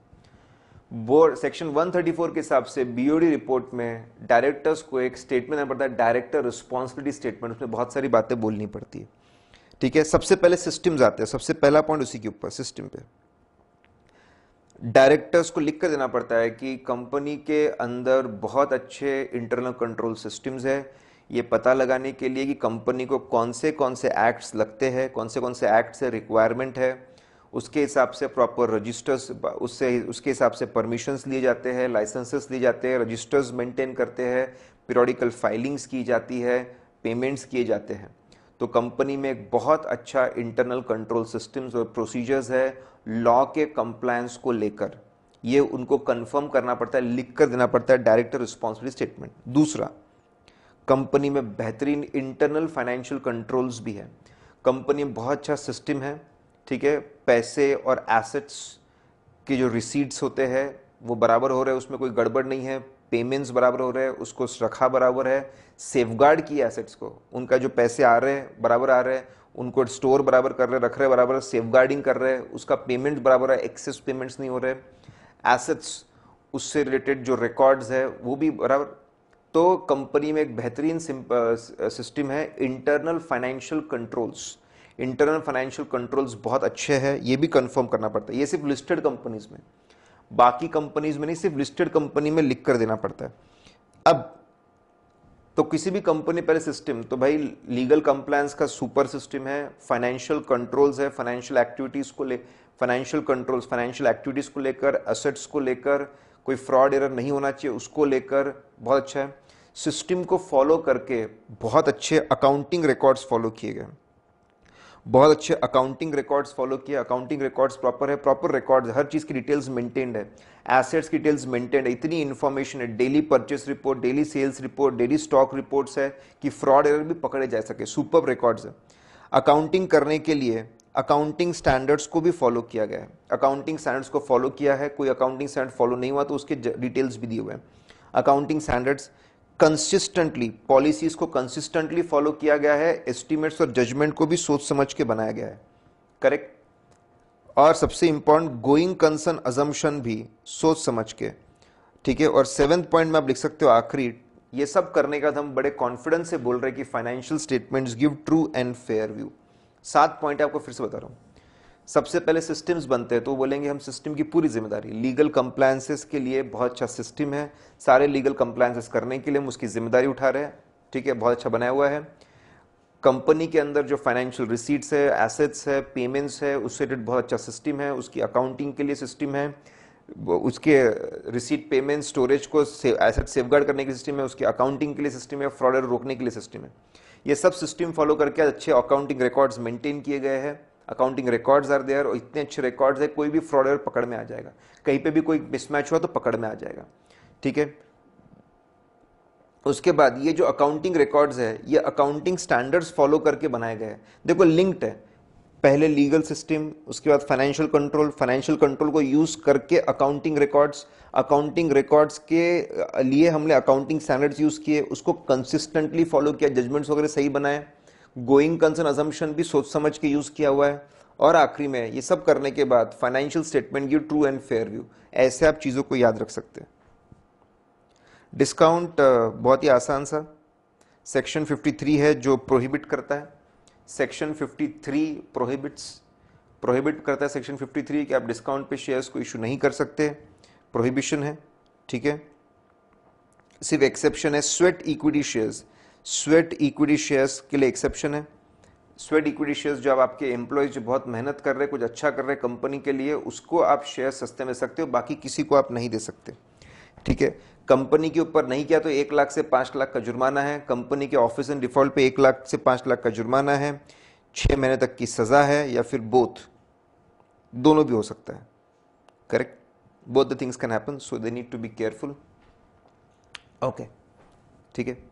नेक्स्ट इज अब वापस आपका डिविडेंड का वेरिफिकेशन। साहब वो जो टेक्निक मैंने आपको बताई है वही मैंने आपको बोला, कोई ट्रांजैक्शन है फ्लो को पकड़ लीजिए, बस फ्लो को पकड़ लीजिए, सारे पॉइंट्स आ जाएंगे। देखिए मैंने उसको छोटे से एक पैराग्राफ में उसको लिखा हुआ है, छोटे से पैराग्राफ में लिखा हुआ है, सारी की सारी बातें उसके अंदर कवर्ड है, all the things are covered in that, correct. कोई भी कंपनी डिविडेंड देने के बारे में सोचती है तो कंपनी को गवर्न करने के सबसे इंपॉर्टेंट डॉक्यूमेंट है एओए और एमओए। सबसे पहले ऑडिटर ने चेक करना चाहिए एमओए में और एओए में क्या लिखा है, कितने कैटेगरी के शेयर्स है, कितने कैटेगरी के शेयर्स है, शेयर कैपिटल्स है, कितने कैटेगरी के है, उनके डिविडेंड राइट्स क्या है, अलग अलग कैटेगरी के होते हैं, किसी को डिविडेंड डबल मिलता है, किसी को आधा मिलता है, ऐसा हो सकता है। सबसे पहले कोई भी कंपनी एओए एमओए को पढ़ती होगी, उसके रूल्स रेगुलेशंस देखती होगी, वैसे ही ऑडिटर को एओए एमओए को पढ़ना चाहिए और देखना चाहिए उसकी कितने कैटेगरी के शेयर्स है, उसको फॉलो किया गया क्या। फिर कंपनी सेक्शन 123 डील करता है, उससे देखती होगी। सेक्शन 123 में लिखा है सोर्सेस कौन सी यूज कर सकते हैं, करंट ईयर प्रॉफिट्स यूज कर सकते हैं, एक्यूमुलेटेड प्रॉफिट्स यूज कर सकते हैं, प्रॉफिट्स जो पीएनएल में जर्नलिज्म है वो भी आप यूज कर सकते हैं, ठीक है। और गवर्नमेंट अगर कोई पैसा दे तो उसको भी यूज करे, रेयरली पैसा देती है, गवर्नमेंट कंपनीज में ऐसा होता है, करेक्ट। तो सेक्शन 123 के हिसाब से जो सोर्सेस थे प्रॉपर यूज किए गए क्या। फिर जब एओए पढ़ लिया, एमओए पढ़ लिया, लॉ पढ़ लिया, फिर बोर्ड ऑफ डायरेक्टर्स की मीटिंग होती है जो डिविडेंड प्रपोज करते हैं, तो बीओडी मिनट्स चेक करिए कि डिविडेंड प्रपोज किया था, बराबर रेजोल्यूशन पास करके कितना प्रपोज किया गया था। फिर शेयर होल्डर्स की मीटिंग होती है, शेयर होल्डर्स की मीटिंग में उसको डिक्लेयर किया जाता है, either it can B same रख सकते हैं, उसको कम कर सकते हैं, उसको बढ़ा नहीं सकते, तो मिनट्स में देखना चाहिए सेम रखा है कि कम किया है, आप बढ़ा नहीं सकते, सेम रखा है कि कम किया है कि कैंसिल किया है, वो आपने देखना चाहिए। जैसे डिविडेंड डिक्लेयर होता है 5 दिनों के अंदर सेपरेट अकाउंट में ट्रांसफर करना पड़ता है, तो सेपरेट अकाउंट में ट्रांसफर किया कि नहीं किया 5 दिनों के अंदर, वो आप चेक करिए। देखिए जितने डिटेल्स यहाँ उतने ही जाइए, नहीं तो डिटेल्स तो बहुत है, ठीक है। अब आपने ट्रांसफर कर सेपरेट अकाउंट में कि भाई आपने डिक्लेयर किया तो पैसा है ना आपके पास, 5 दिन के अंदर जमा कर रखना पड़ेगा आपको। फिर ठीक है, फिर शेयर होल्डर्स का रजिस्टर्स दिया जाता है, रिकॉर्ड डेट, एक रिकॉर्ड डेट होती है, उस दिन जो शेयर होल्डर्स होंगे उनको डिविडेंड मिलता है। रजिस्टर ऑफ शेयर होल्डर्स लिया जाता है, रजिस्टर ऑफ मेंबर्स लिया जाता है, रिकॉर्ड डेट पे क्या स्टेटस था, वो स्टेटस था, उसके हिसाब से सबके डिविडेंड कंप्यूट किया जाता है। तो हमने देखना चाहिए कि रिकॉर्ड डेट पे बराबर स्टेटस लिया गया ना, रजिस्टर ऑफ मेंबर्स का स्टेटस देने के बाद में उसका डिविडेंड कंप्यूटेशन शुरू होता है, कंप्यूटेशंस बराबर थे ना, बराबर लगाया गया है ना, ठीक है। कहीं पे पार्टली पेड शेयर तो नहीं है, पेड अप कैपिटल पे जनरली होता है, तो बराबर उस पर अप्लाई करना पड़ता है। डिविडेंड डिस्ट्रीब्यूशन टैक्स भी बराबर कंप्यूट है ना। फिर डिविडेंड लिस्ट बनती है पूरी, ठीक है, किस किस को कितना डिविडेंड देना चाहिए उसको चेक करिए वहां से कि सबके डिविडेंड्स बराबर थे ना। सबके डिस्पैच 30 डेज के अंदर आपको डिस्पैचेस कर देने पड़ेंगे, dividend warrants dispatch with warrants, कि ये आपके चेक्स जो प्री प्रिंटेड चेक्स होते हैं डिविडेंड वारंट्स होते हैं, ठीक है। सबको चेक मिलते हैं, वो अपने बैंक में जमा करते हैं, वो बैंक में जमा करते हैं, बैंक वाले कंपनी के बैंक को, कंपनी तक वो डिविडेंड वारंट्स, कितने डिविडेंड वारंट सरेंडर हुए, मतलब पेमेंट के लिए आए, वो चेक करना, जो पेमेंट्स किए गए डिविडेंड वारंट से आप चेक करिए, payment of dividend bank account से आप चेक करिए कितने पेमेंट्स हुए हैं, जो 7 दिन के अंदर पेमेंट्स नहीं होते उसको अनपेड डिविडेंड अकाउंट में ट्रांसफर करना पड़ता है, नहीं तो 12% के हिसाब से इंटरेस्ट रेट लग जाता है। अगर 7 साल तक it is unclaimed and unpaid, ठीक है, अनक्लेम्ड है या फिर अनपेड है, और होना चाहिए, अनक्लेम्ड या अनपेड है, अनक्लेम्ड और अनपेड है, या तो क्लेम ही नहीं किया लेकिन क्लेम किया था डिस्प्यूट की वजह से पेमेंट नहीं कर पाए, 7 साल तक ऐसा होता है तो it is transfer to investor education protection fund, ठीक है। और अगर जब प्रॉफिट्स की कमी होती है तो जनरल रिजर्व में से डिक्लेयर करते हैं, उसकी अलग कंडीशंस होती है। बहुत आसान है साहब, ठीक है। कोई भी कंपनी अपना एओएमओए पढ़ती होंगी तो उसके रिक्वायरमेंट्स पढ़िए, उसका कंप्लायंस देखिए, सेक्शन 123 पढ़िए, सोर्सेज क्या यूज किए गए, सोर्सेज बराबर थे ना, सोर्सेज के बाद में बोर्ड ऑफ डायरेक्टर्स की मीटिंग होती है तो मिनट्स देखिए, वहाँ पे प्रपोज डिविडेंड डिक्लेयर एजीएम से चेक करिए, डिक्लेयर के बाद 5 दिन के अंदर ट्रांसफर हुए ना वो देखिए, ट्रांसफर के बाद में मेंबर्स ऑफ रजिस्टर लिए बराबर, रिकॉर्ड डेट पे लिया गया था ना, कैलकुलेशंस बराबर थे ना, डिविडेंड लिस्ट बराबर बनाई गई, सबको पोस्ट हुए ना 30 दिन के अंदर, नहीं तो पेनाल्टी लगना शुरू होती है। वारंट्स सबको पोस्ट हो गए, ट्रांसफर हो गए, वारंट्स वापस आते हैं, मतलब जमा करते पैसे पेमेंट के लिए, जो हम प्रिंटेड चेक्स देते हैं वो चेक्स वापस आते हैं पेमेंट के लिए, तो वो देखने चाहिए कितने पेमेंट्स हुए, उसके चेक्स बराबर आए थे ना, सरेंडर हुए ना बराबर वारंट्स, ठीक है। आजकल तो ऑनलाइन ट्रांसफर होता है, पुरानी या फिर छोटे कंपनीज की बात कर रहे हैं, तो वारंट्स बराबर आए थे ना। फिर पेमेंट आप बैंक स्टेटमेंट से आप चेक करिए, अगर पेमेंट नहीं होता है तो 7 दिन के अंदर it will get transfer to unpaid dividend account, 7 दिन के अंदर वहां पे ट्रांसफर, 7 साल तक अनक्लेम्ड और अनपेड रहता है, करेक्ट, तो it will be going to investor education protection fund. Reserve use होते हैं तो एडिशनल रूल्स फॉलो करने पड़ते हैं, फाइनल में पढ़ेंगे आप, इतना अभी आपने पढ़ा बहुत है आपके लिए। देखिए वही सीक्वेंस में उसको अरेंज भी किया है, फिर नहीं इसको अरेंज नहीं किया लेकिन पूरे उसको अरेंज भी किया हुआ है, complete thing has been arranged accordingly. Bonus, ठीक है, अब बोनस बहुत बड़ी चीज है लेकिन वेरीफाई करने के लिए हमको कुछ ही बात है। देखिए हम लॉ का पेपर नहीं है, लॉ का पेपर नहीं है, it is audit paper, it is audit paper, audit का पेपर है, तो उस हिसाब से ही हमको चलना पड़ेगा अकॉर्डिंगली। बहुत ही आसान सा है यहाँ पे, ठीक है। बोनस, सबसे पहले जिस कंपनी ने डिफॉल्ट किया है अपने फिक्स डिपॉजिट्स, जो कंपनी, ठीक है, जो कंपनी डिफॉल्ट करती है, अगर कोई कंपनी डिफॉल्ट करती है, if any company defaults in payment, अगर अपने डिपॉजिट्स के ऊपर, अगर कोई कंपनी, ठीक है, इफ कोई कंपनी पे नहीं करती है अपने डिपॉजिटर्स के ऊपर, इंटरेस्ट पे नहीं करती, डिपॉजिटर्स को पे नहीं करती, यार आपकी डिपॉजिट को इतना तंग कर रहे हो आप, या फिर आप आपके एम्प्लॉयज के statutory dues, ESIC, provident fund के पेमेंट्स आप नहीं कर रहे हो, जो कंपनी अपने डिपॉजिटर्स को तंग करती है, एम्प्लॉयज को तंग करती है, उनको बोनस देने का राइट नहीं होता। तो आपने देखना चाहिए कंपनी में कोई कंटिन्यूइंग डिफॉल्ट तो नहीं है डिपॉजिट्स के इंटरेस्ट को लेकर, डिपॉजिट्स को लेकर, एम्प्लॉयज के स्टैट्यूटरी ड्यूज को लेकर, तो पेमेंट नहीं हो सकता, ठीक है। फिर आप डिविडेंड आप अनाउंस करके उसकी जगह फ्री में शेयर्स अनाउंस कर दो, यार 5 लाख का डिविडेंड अनाउंस किया था, 5 लाख के शेयर दो, इन लीव ऑफ डिविडेंड भी ऐसा भी नहीं हो सकता, वो भी आप चेक करिए, ऐसा तो नहीं है। पार्टली पेड शेयर्स को पहले फुल्ली पेड करना पड़ेगा, तो बहुत आसान है। अगर आप बोनस का ऑडिट कर रहे हो तो आपने देखना चाहिए कि बोनस अनाउंस करते वक्त कोई डिपॉजिट्स के ऊपर इंटरेस्ट, कोई डिपॉजिट का रीपेमेंट या स्टैट्यूटरीज का डिफॉल्ट तो नहीं था, कंटिन्यू डिफॉल्ट तो नहीं था उस दिन। फिर ठीक है, ये बोनस कहीं इन लिeu ऑफ डिविडेंड तो नहीं है, डिविडेंड में पैसे की जगह शेयर्स, डिविडेंड अनाउंस करने के बाद पैसा ही देना पड़ता है, शेयर्स नहीं दे सकते, ठीक है, you can not give shares for that, ठीक है। और उसके बाद पार्टली पेड तो नहीं है, पार्टली पेड शेयर्स के ऊपर आप बोनस शेयर इशू नहीं कर सकते, पहले उसको फुल्ली पेड करना पड़ेगा, ठीक है।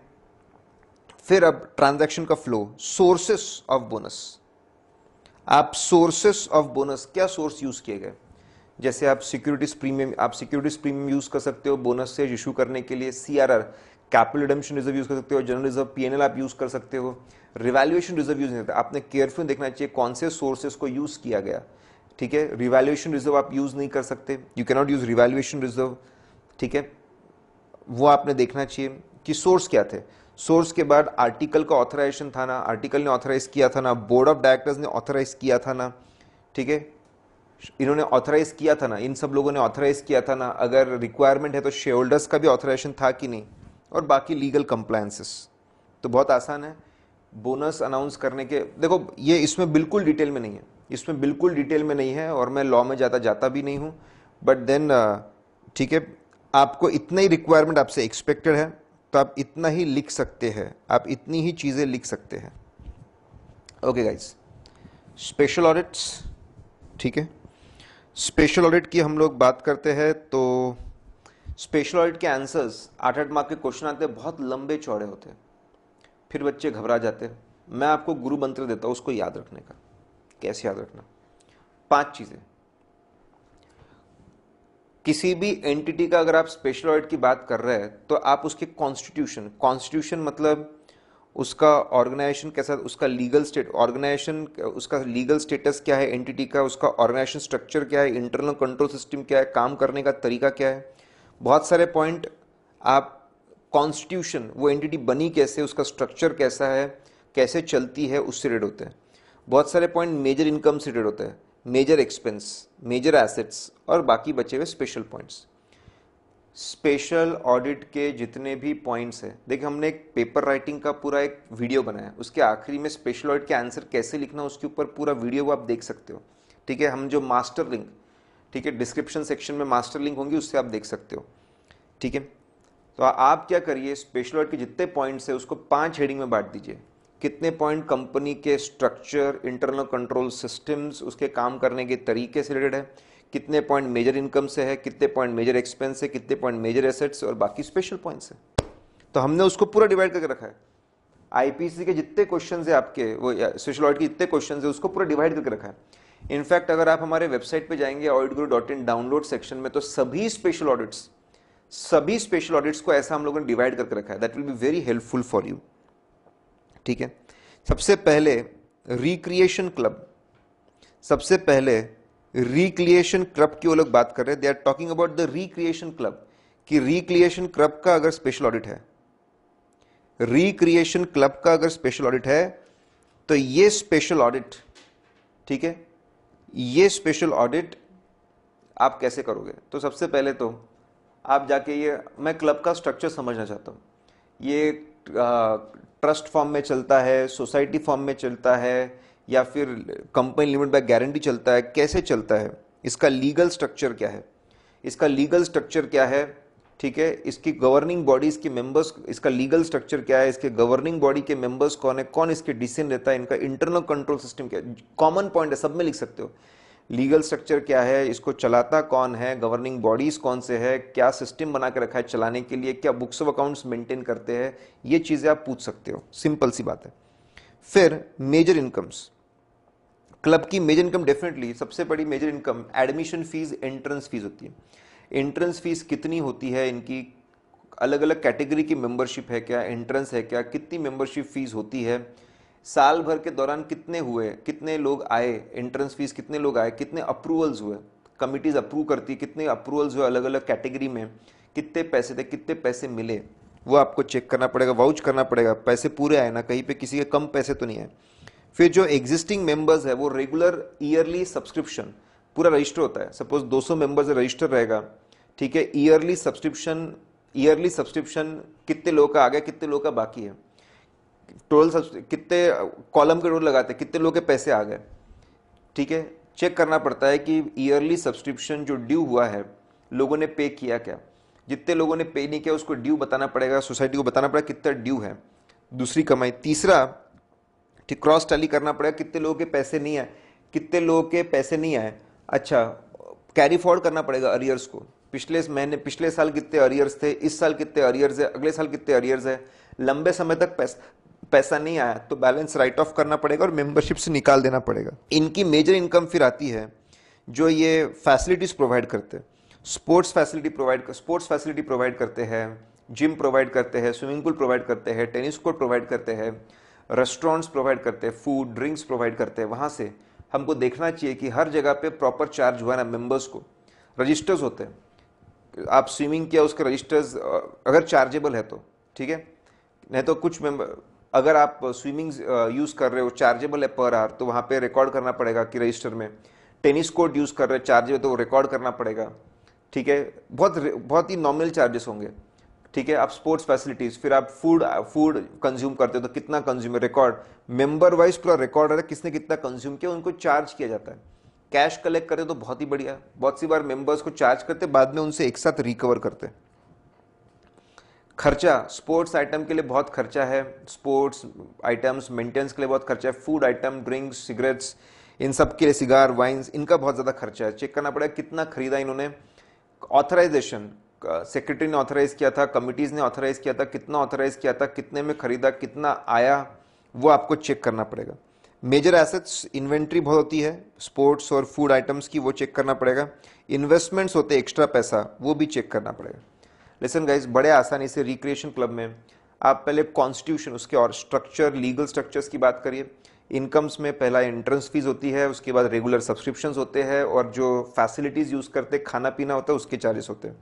मेजर एक्सपेंसेस में खाने पीने के, एसेट्स में खाने पीने का, इन्वेंट्री और इन्वेस्टमेंट्स होते हैं। सिंपल, कोई स्पेशल पॉइंट नहीं है यहाँ पे। अब यहाँ पे दिल्ली का कोई एनजीओ है, आपको बोला गया है कि रिसीट्स के ऑडिट प्रोग्राम, इनके जो रिसीट्स है, उनके जो रिसीट्स होते हैं, वो रिसीट्स के बारे में आप ऑडिट प्रोग्राम बताइए, और ये दूसरे लोगों को पे करते हैं, ठीक है, उसको भी कैसे चेक करेंगे वो बताइए। एक एनजीओ को, चैरिटेबल ऑर्गेनाइजेशन को बहुत सारा पैसा मिलता है, आप जाके ऑडिट प्रोग्राम, आपको रिसीट्स चेक करना है, और ये लोग दूसरे एनजीओ को पैसा पे करते हैं, रेमिटेंसेस देते हैं, तो वो भी चेक करना है, ठीक है। सबसे पहले क्या इनका step by step internal control system है क्या डोनेशंस के लिए, ठीक है, कि पहले जो एजेंट है या फिर जो एम्प्लॉय है वो जाता है डोनेशंस के लिए, पहले एक टेम्प्रेरी रिसीट बनती है, चेक पैसा मिलने के बाद फाइनल रिसीट बनती है, फिर डोनर्स की रिसीट बनती है, फिर डोनर्स की लिस्ट बनती है डेली, फिर कैश बुक में एंट्री होती है, फिर मंथली लिस्ट बनती है। Is there a proper internal control system for the donation, वो देखना है, ठीक है, वो देख लिया पूरा है, बहुत अच्छी बात है। अगर बहुत इंपॉर्टेंट चीज़ है, जब भी डोनेशन मिलता है रिसीट्स इशू होती है, जिस डॉक्यूमेंट्स को इशू करके पैसा मिलता है ना, वो बहुत इंपॉर्टेंट होती है, किसी के हाथ में देने का नहीं, बराबर, नहीं तो रिसीट्स इशू कर करके कोई पैसा इकट्ठा करके भाग जाएगा एक दिन, या उसको मिस अप्रोप्रिएट कर लेगा। तो रिसीट बुक की जो कस्टडी है, इंटरनल कंट्रोल सिस्टम, और इंटरनल कंट्रोल सिस्टम में एक खास बात होनी चाहिए, उसी से रिलेटेड पॉइंट है, दोनों कनेक्टेड है, कि जो आपके जो रिसीट बुक है उसकी कस्टडी लिमिटेड लोगों के हाथ में होनी चाहिए। अगर चेक्स है तो आप चेक रजिस्टर मेंटेन करो, अगर चेक्स है तो चेक का रजिस्टर आप मेंटेन करो कि कितने चेक्स आए हैं, how many cheques have been, कितने चेक्स है तो कितने चेक्स आए, कितने रिसीव किए, वो आप चेक्स देखो, बैंक में जमा हुए ना और पैसे मिले ना, बैंक रिकन्सिलेशन में अटके तो नहीं है लंबे समय से। कैश रिसीट्स है तो आप क्या उसकी रिसीट बुक होंगी, cash receipt book, cash book होंगी, उससे आप चेक करिए। फॉरेन कंट्रीब्यूशन मिले तो फॉरेन जो एक्ट है आपका, फॉरेन रिसीट्स के लिए एक्ट लगता है, ठीक है, आपका फेमा एक्ट लगता है, और फॉरेन ऐसे भी एनजीओस को फॉरेन अगर डिपॉजिट्स मिलते तो उसका एक्ट है, वो फॉलो किया क्या, ठीक है, वो फॉलो किया क्या आपको देखना पड़ता है। जैसे मई एंड तक, बाय 30 मई तक आपको मिनिस्ट्री ऑफ होम अफेयर्स को बताना पड़ता है कि आपको कितना फॉरेन डोनेशन मिला, बताना पड़ता है, तो ये इट्स वेरी इंपॉर्टेंट। तो आप बोलेंगे यार बहुत आसान है, इंटरनल कंट्रोल सिस्टम है क्या, इंटरनल कंट्रोल सिस्टम की आप बात करो, उसमें सबसे इंपॉर्टेंट कस्टडी की बात करो, चेक रिसीट्स और रिको की बात करो, कैश रिसीट्स की बात करो, फॉरेन कंट्रीब्यूशन, रेमिटेंसेस, ठीक है, आपने अगर पैसा मिला और आपने दूसरे एनजीओ को दिया, आपने देखना चाहिए कौन से बेसिस, देखो सीक्वेंशियली, नंबर 1 कौन से बेसिस पे आपने एनजीओ सिलेक्ट की, कौन से बेसिस पे एनजीओ को सिलेक्ट किया गया था, कि कौन से एनजीओ को क्या क्राइटेरिया थे, कहीं पे कोई गड़बड़ तो नहीं है कि कोई जो जान पहचान के लोग हैं उनकी एनजीओ को पैसे देके पैसे को फ्रॉड तो नहीं कर रहे। एनजीओ सिलेक्शन क्राइटेरिया क्या था, उनका एग्जिस्टेंस उनका क्राइटेरिया था, उनकी एक्टिविटी उनका क्राइटेरिया था, कहाँ पे क्या रिक्वायरमेंट है वो क्राइटेरिया था, वहाँ के लोग कितने वो क्राइटेरिया था। What was the criteria for selecting the NGO, पहले वो, फिर वो जो एनजीओ थी, ठीक है, उनका जेन्युइननेस कितना है, उनका लाइसेंस है क्या, उनका रजिस्ट्रेशन बराबर है ना, उनकी ट्रस्ट बराबर है ना, उनके नाम पे बैंक अकाउंट्स है ना, वो चेक करना था। मोड ऑफ सेंडिंग रेमिटेंस, कैसे भेजा, कैश पेमेंट्स किए, चेक पेमेंट्स किए, डिमांड ड्राफ्ट, जनरली अकाउंट पे चेक ही होनी चाहिए, कैश वेस्ट तो नहीं, अकाउंट पे चेक, डिमांड ड्राफ्ट होनी चाहिए, ऑनलाइन ट्रांसफर आप कर सकते हैं। उनको पैसे मिले उसका कंफर्मेशन आया क्या, मतलब रिसीट चेक करना चाहिए। उनसे कंफर्म करना चाहिए उनको पैसे मिले ना, और पैसे प्रॉपर पर्पस के लिए यूज़ हुए ना। ठीक है, बहुत ज़्यादा आसान है साहब, बहुत ही सिंपल है, it's very simple straight forward. कि कितने आपका एनजीओ का सिलेक्शन कैसे हुए थे वो चेक करिए, क्या क्राइटेरिया पे हुआ था। सिलेक्शन के बाद में उनको वेरीफाई करिए, आइडेंटिटी बराबर थी ना, पेमेंट कैसे किए गए उनसे कंफर्म करिए, पेमेंट कंफर्मेशन लीजिए, रिसीट्स तो होंगी वो चेक करिए, कंफर्मेशन लीजिए, और यूटिलाइजेशन बराबर हुआ क्या। सेम लाइंस पे हमने होटल, ठीक है, सेम लाइन पे होटल और हॉस्पिटल, आखिरी के 2 क्वेश्चन है हमारे। होटल और हॉस्पिटल मैंने आपको जो बताया, हमारा जो फ्लो था उसी लाइंस पे हम लोगों ने 5 हेडिंग्स, ये 5 हेडिंग्स आपको बहुत काम आएंगे, ये 5 हेडिंग्स आपको बहुत काम आएंगे। यही 5 हेडिंग्स के अंदर, ठीक है, 5 हेडिंग्स के अंदर हम लोगों ने पॉइंट्स बांट दिए होटल और हॉस्पिटल के। कॉन्स्टिट्यूशन, होटल का क्या लीगल फॉर्म है, कंपनी फॉर्म में चला रहे, पार्टनरशिप फॉर्म में चला रहे, लीगल फॉर्म, और इनके इंटरनल कंट्रोल सिस्टम्स कितने अच्छे हैं। इंटरनल कंट्रोल सिस्टम, क्योंकि क्या है कि होटल का बिजनेस बहुत सारी इन्वेंट्री स्टॉक, आपको खाने का स्टॉक, आपको लिकर का स्टॉक, सिगरेट का स्टॉक, लिनन का स्टॉक, कपड़ों का स्टॉक, यूनिफॉर्म्स का स्टॉक, ठीक है, बहुत सारे आपको डेकोरेशन स्टॉक, बहुत सारी चीज़ें आपको रखनी पड़ती है। ठीक है, और is internal control system. Internal control system आपका क्या है, आपको बहुत सारे खर्चे करने पड़ते हैं उससे रिलेटेड, परचेज, प्रोक्योरमेंट, स्टोरेज का सिस्टम, ठीक है, फिर बहुत सारे गेस्ट है, सबकी बिलिंग का सिस्टम कौन सा सॉफ्टवेयर यूज करते हैं, और क्या रेगुलर बेसिस पे, जैसे होटल में बहुत सारे अलग अलग एक्टिविटीज है, स्पा अलग चलता होगा, फिर होटल में आपके स्पोर्ट्स एक्टिविटी अलग चलती होगी, जिम अलग हो सकता है, चार्जेबल है, करेक्ट, आपके रेस्टोरेंट्स अलग अलग रेस्टोरेंट होते चार्जेबल है, बार होगा अलग से चार्जेबल है। तो आपने हर जितने भी अलग अलग जो रेवेन्यू सेंटर्स है, प्रॉफिट सेंटर्स है, उसका ट्रेडिंग अकाउंट बनाना चाहिए कि कोई गड़बड़ तो नहीं है, ज़्यादा खर्चा तो नहीं हो गया, फ्रॉड एरर तो नहीं हो रहा, रेगुलर बेस पे इंटरनल कंट्रोल सिस्टम। सबसे पहले जाके होटल में होटल का legal constitution, internal control system for the expenses, for the revenue, और हर सेल्स काउंटर जो है अलग अलग सेल्स काउंटर है, सबके ट्रेडिंग अकाउंट बनते क्यों देखना चाहिए। आप सबसे इंपॉर्टेंट मेजर इनकम की बात कर रहे हैं, रूम सेल्स रेगुलर बेसिस पे, गेस्ट रजिस्टर के बेस पे, आप रूम रैंडमली आप बिल उठाइए, गेस्ट रजिस्टर के बेसिस पे बराबर कस्टमर को बराबर जितने दिन वो जितने दिन उन्होंने ऑक्यूपाई किया था उसकी बिलिंग हुई है ना, रेट बराबर चार्ज किया ना। अलग अलग जगह से बुकिंग होती है, अलग अलग कैटेगरी के कस्टमर्स होते हैं, मेंबरशिप वाले, विदाउट मेंबरशिप वाले, रेट्स बराबर चार्ज किया ना, वो हमने चेक करना चाहिए। ठीक है, हम लोगों ने जब उनको चार्ज किया रूम रेंट, तो हमने एडिशनल बेड्स का ख्याल रखा ना, वो देखना चाहिए। ठीक है, टैक्सेस पूरे हम लोगों ने उनसे ऑक्यूपाई किए ना, वो देखना चाहिए।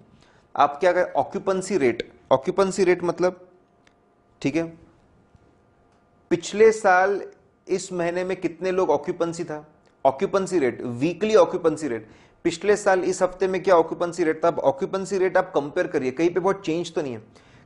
अगर आपको दिख रहा है कि ऑक्यूपेंसी रेट बहुत कम हो गया, ऐसा तो नहीं है कि पैसा डाइवर्ट कर रहा है, लोग थे लेकिन दिखा नहीं रहा। ऑक्यूपेंसी रेट निकालिए कि इस साल हर हफ्ते में क्या ऑक्यूपेंसी रेट था और पिछले साल क्या था, उससे कंपेयर करिए। कोई भी अगर डाइवर्जन होगा तो पकड़ में आ जाएगा। फिर आपका बहुत ज्यादा रेवेन्यू आता है रेस्टोरेंट से, केओटी बनता है, किचन ऑर्डर टिकट, जो वेटर या मैनेजर आके आपका ऑर्डर लेता है और फिर वो भेजता है, उसको केओटी बोलते हैं, किचन ऑर्डर टिकट। आपने चेक करना चाहिए कि एक पर्टिकुलर डे में अगर 200 डिशेस का केओटी बना था तो 200 डिशेस की बिलिंग हुई है क्या। ऐसा तो नहीं है कि किचन ऑर्डर टिकट बने हैं 200 के और एक्चुअल बिलिंग हुई है सिर्फ 180 की, मतलब 20 लोगों ने एंजॉय किया लेकिन उसका बिल नहीं बना। कहीं वेटर तो नहीं खा गए, मतलब वो पैसा वेटर तो नहीं लेके चले गए, ऐसा हो सकता है, होता है ना सर, ठीक है, होता है ना। आपके बिल में अलग से ऐसे ऐड करते हैं, जो चीजें बिल में अलग से पेन से ऐड करते हैं, मतलब वो कैशियर के पास नहीं, वो पैसा बीच में गायब हो जाता है, वो गल्ले में नहीं आता, ड्रॉअर में नहीं आता। 1200 रुपए का बिल था प्लस 200 कर दिया, गल्ले में सिर्फ 1200 जाने वाला है, 200 रुपए बीच में चले जाने वाला है। तो आपको देखना चाहिए जितने किचन ऑर्डर टिकट्स बने थे उसके हिसाब से बिलिंग हुई है क्या। ठीक है। जितना इन्वेंट्री या कंजम्पशन हुआ था वो बिल में लगा है क्या? अगर किसी गेस्ट ने चिप्स मंगवाए थे, खाने पीने की चीजें मंगवाई थी, तो उनको चार्ज किया गया क्या, वो देखना चाहिए। सारे जितने भी बिल्स, स्पा का बिल क्या होता है कि जो कस्टमर रुकते हैं हमारे साथ में, वो अलग अलग फैसिलिटीज यूज करते हैं, सबके चार्जिंग हुए क्या, वो आपको देखना जरूरी है। ठीक है, देखिए मैं फटाफट फटाफट बता रहा हूं चीजों को, आप सुन लीजिए एक बार। ऑडिटोरियम अगर आपने दिया है, बैंक्वेट हॉल दिया है, शॉप्स दिए हैं, बुटीक्स दिए हैं, जगह दिया आपने, तो उसके आपने अलग से चेक करने चाहिए।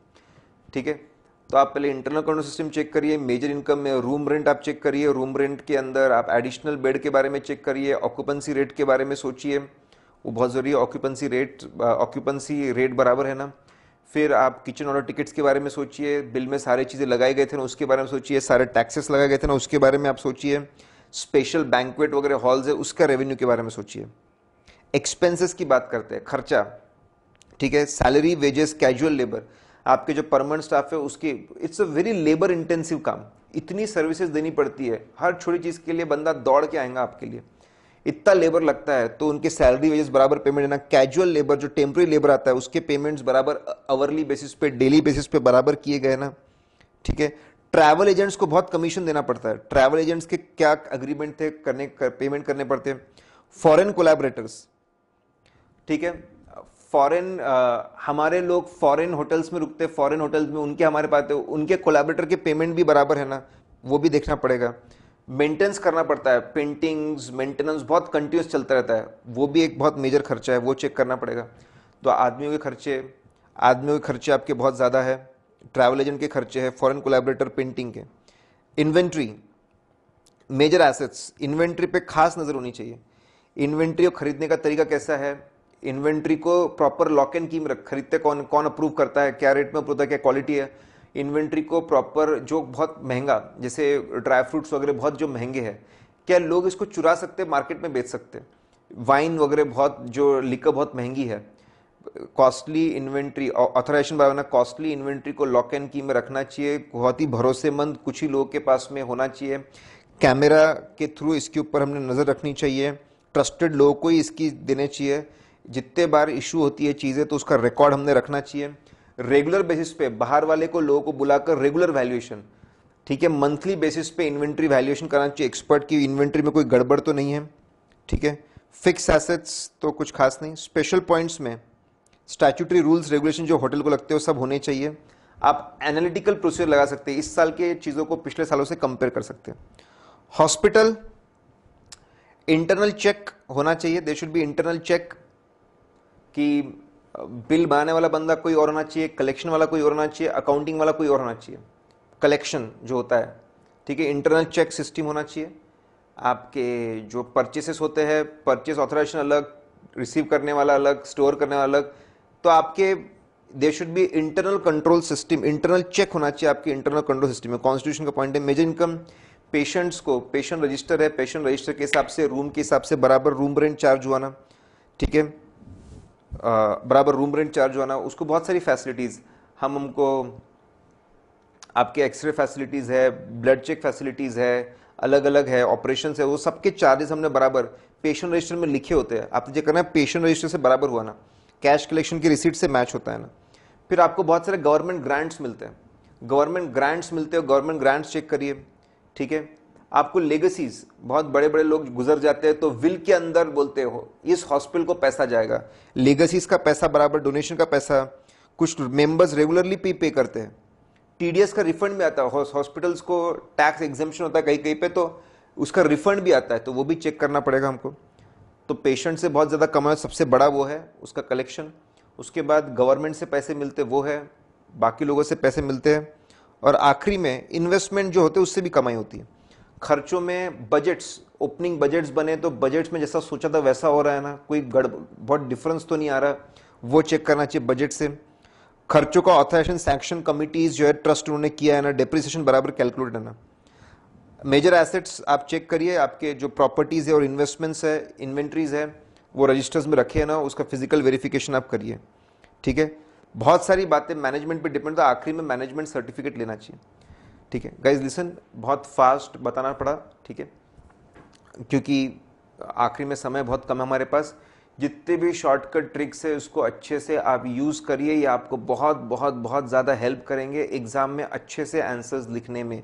ठीक है, रात को 9 बजे डाउट सेशन रहने वाला है एडवांस अकाउंट्स के बाद, और उसके बाद तो वो हो सकता है, और सारे डाउट्स आप डिस्कशन पॉइंट एरिया में पूछते जाइए।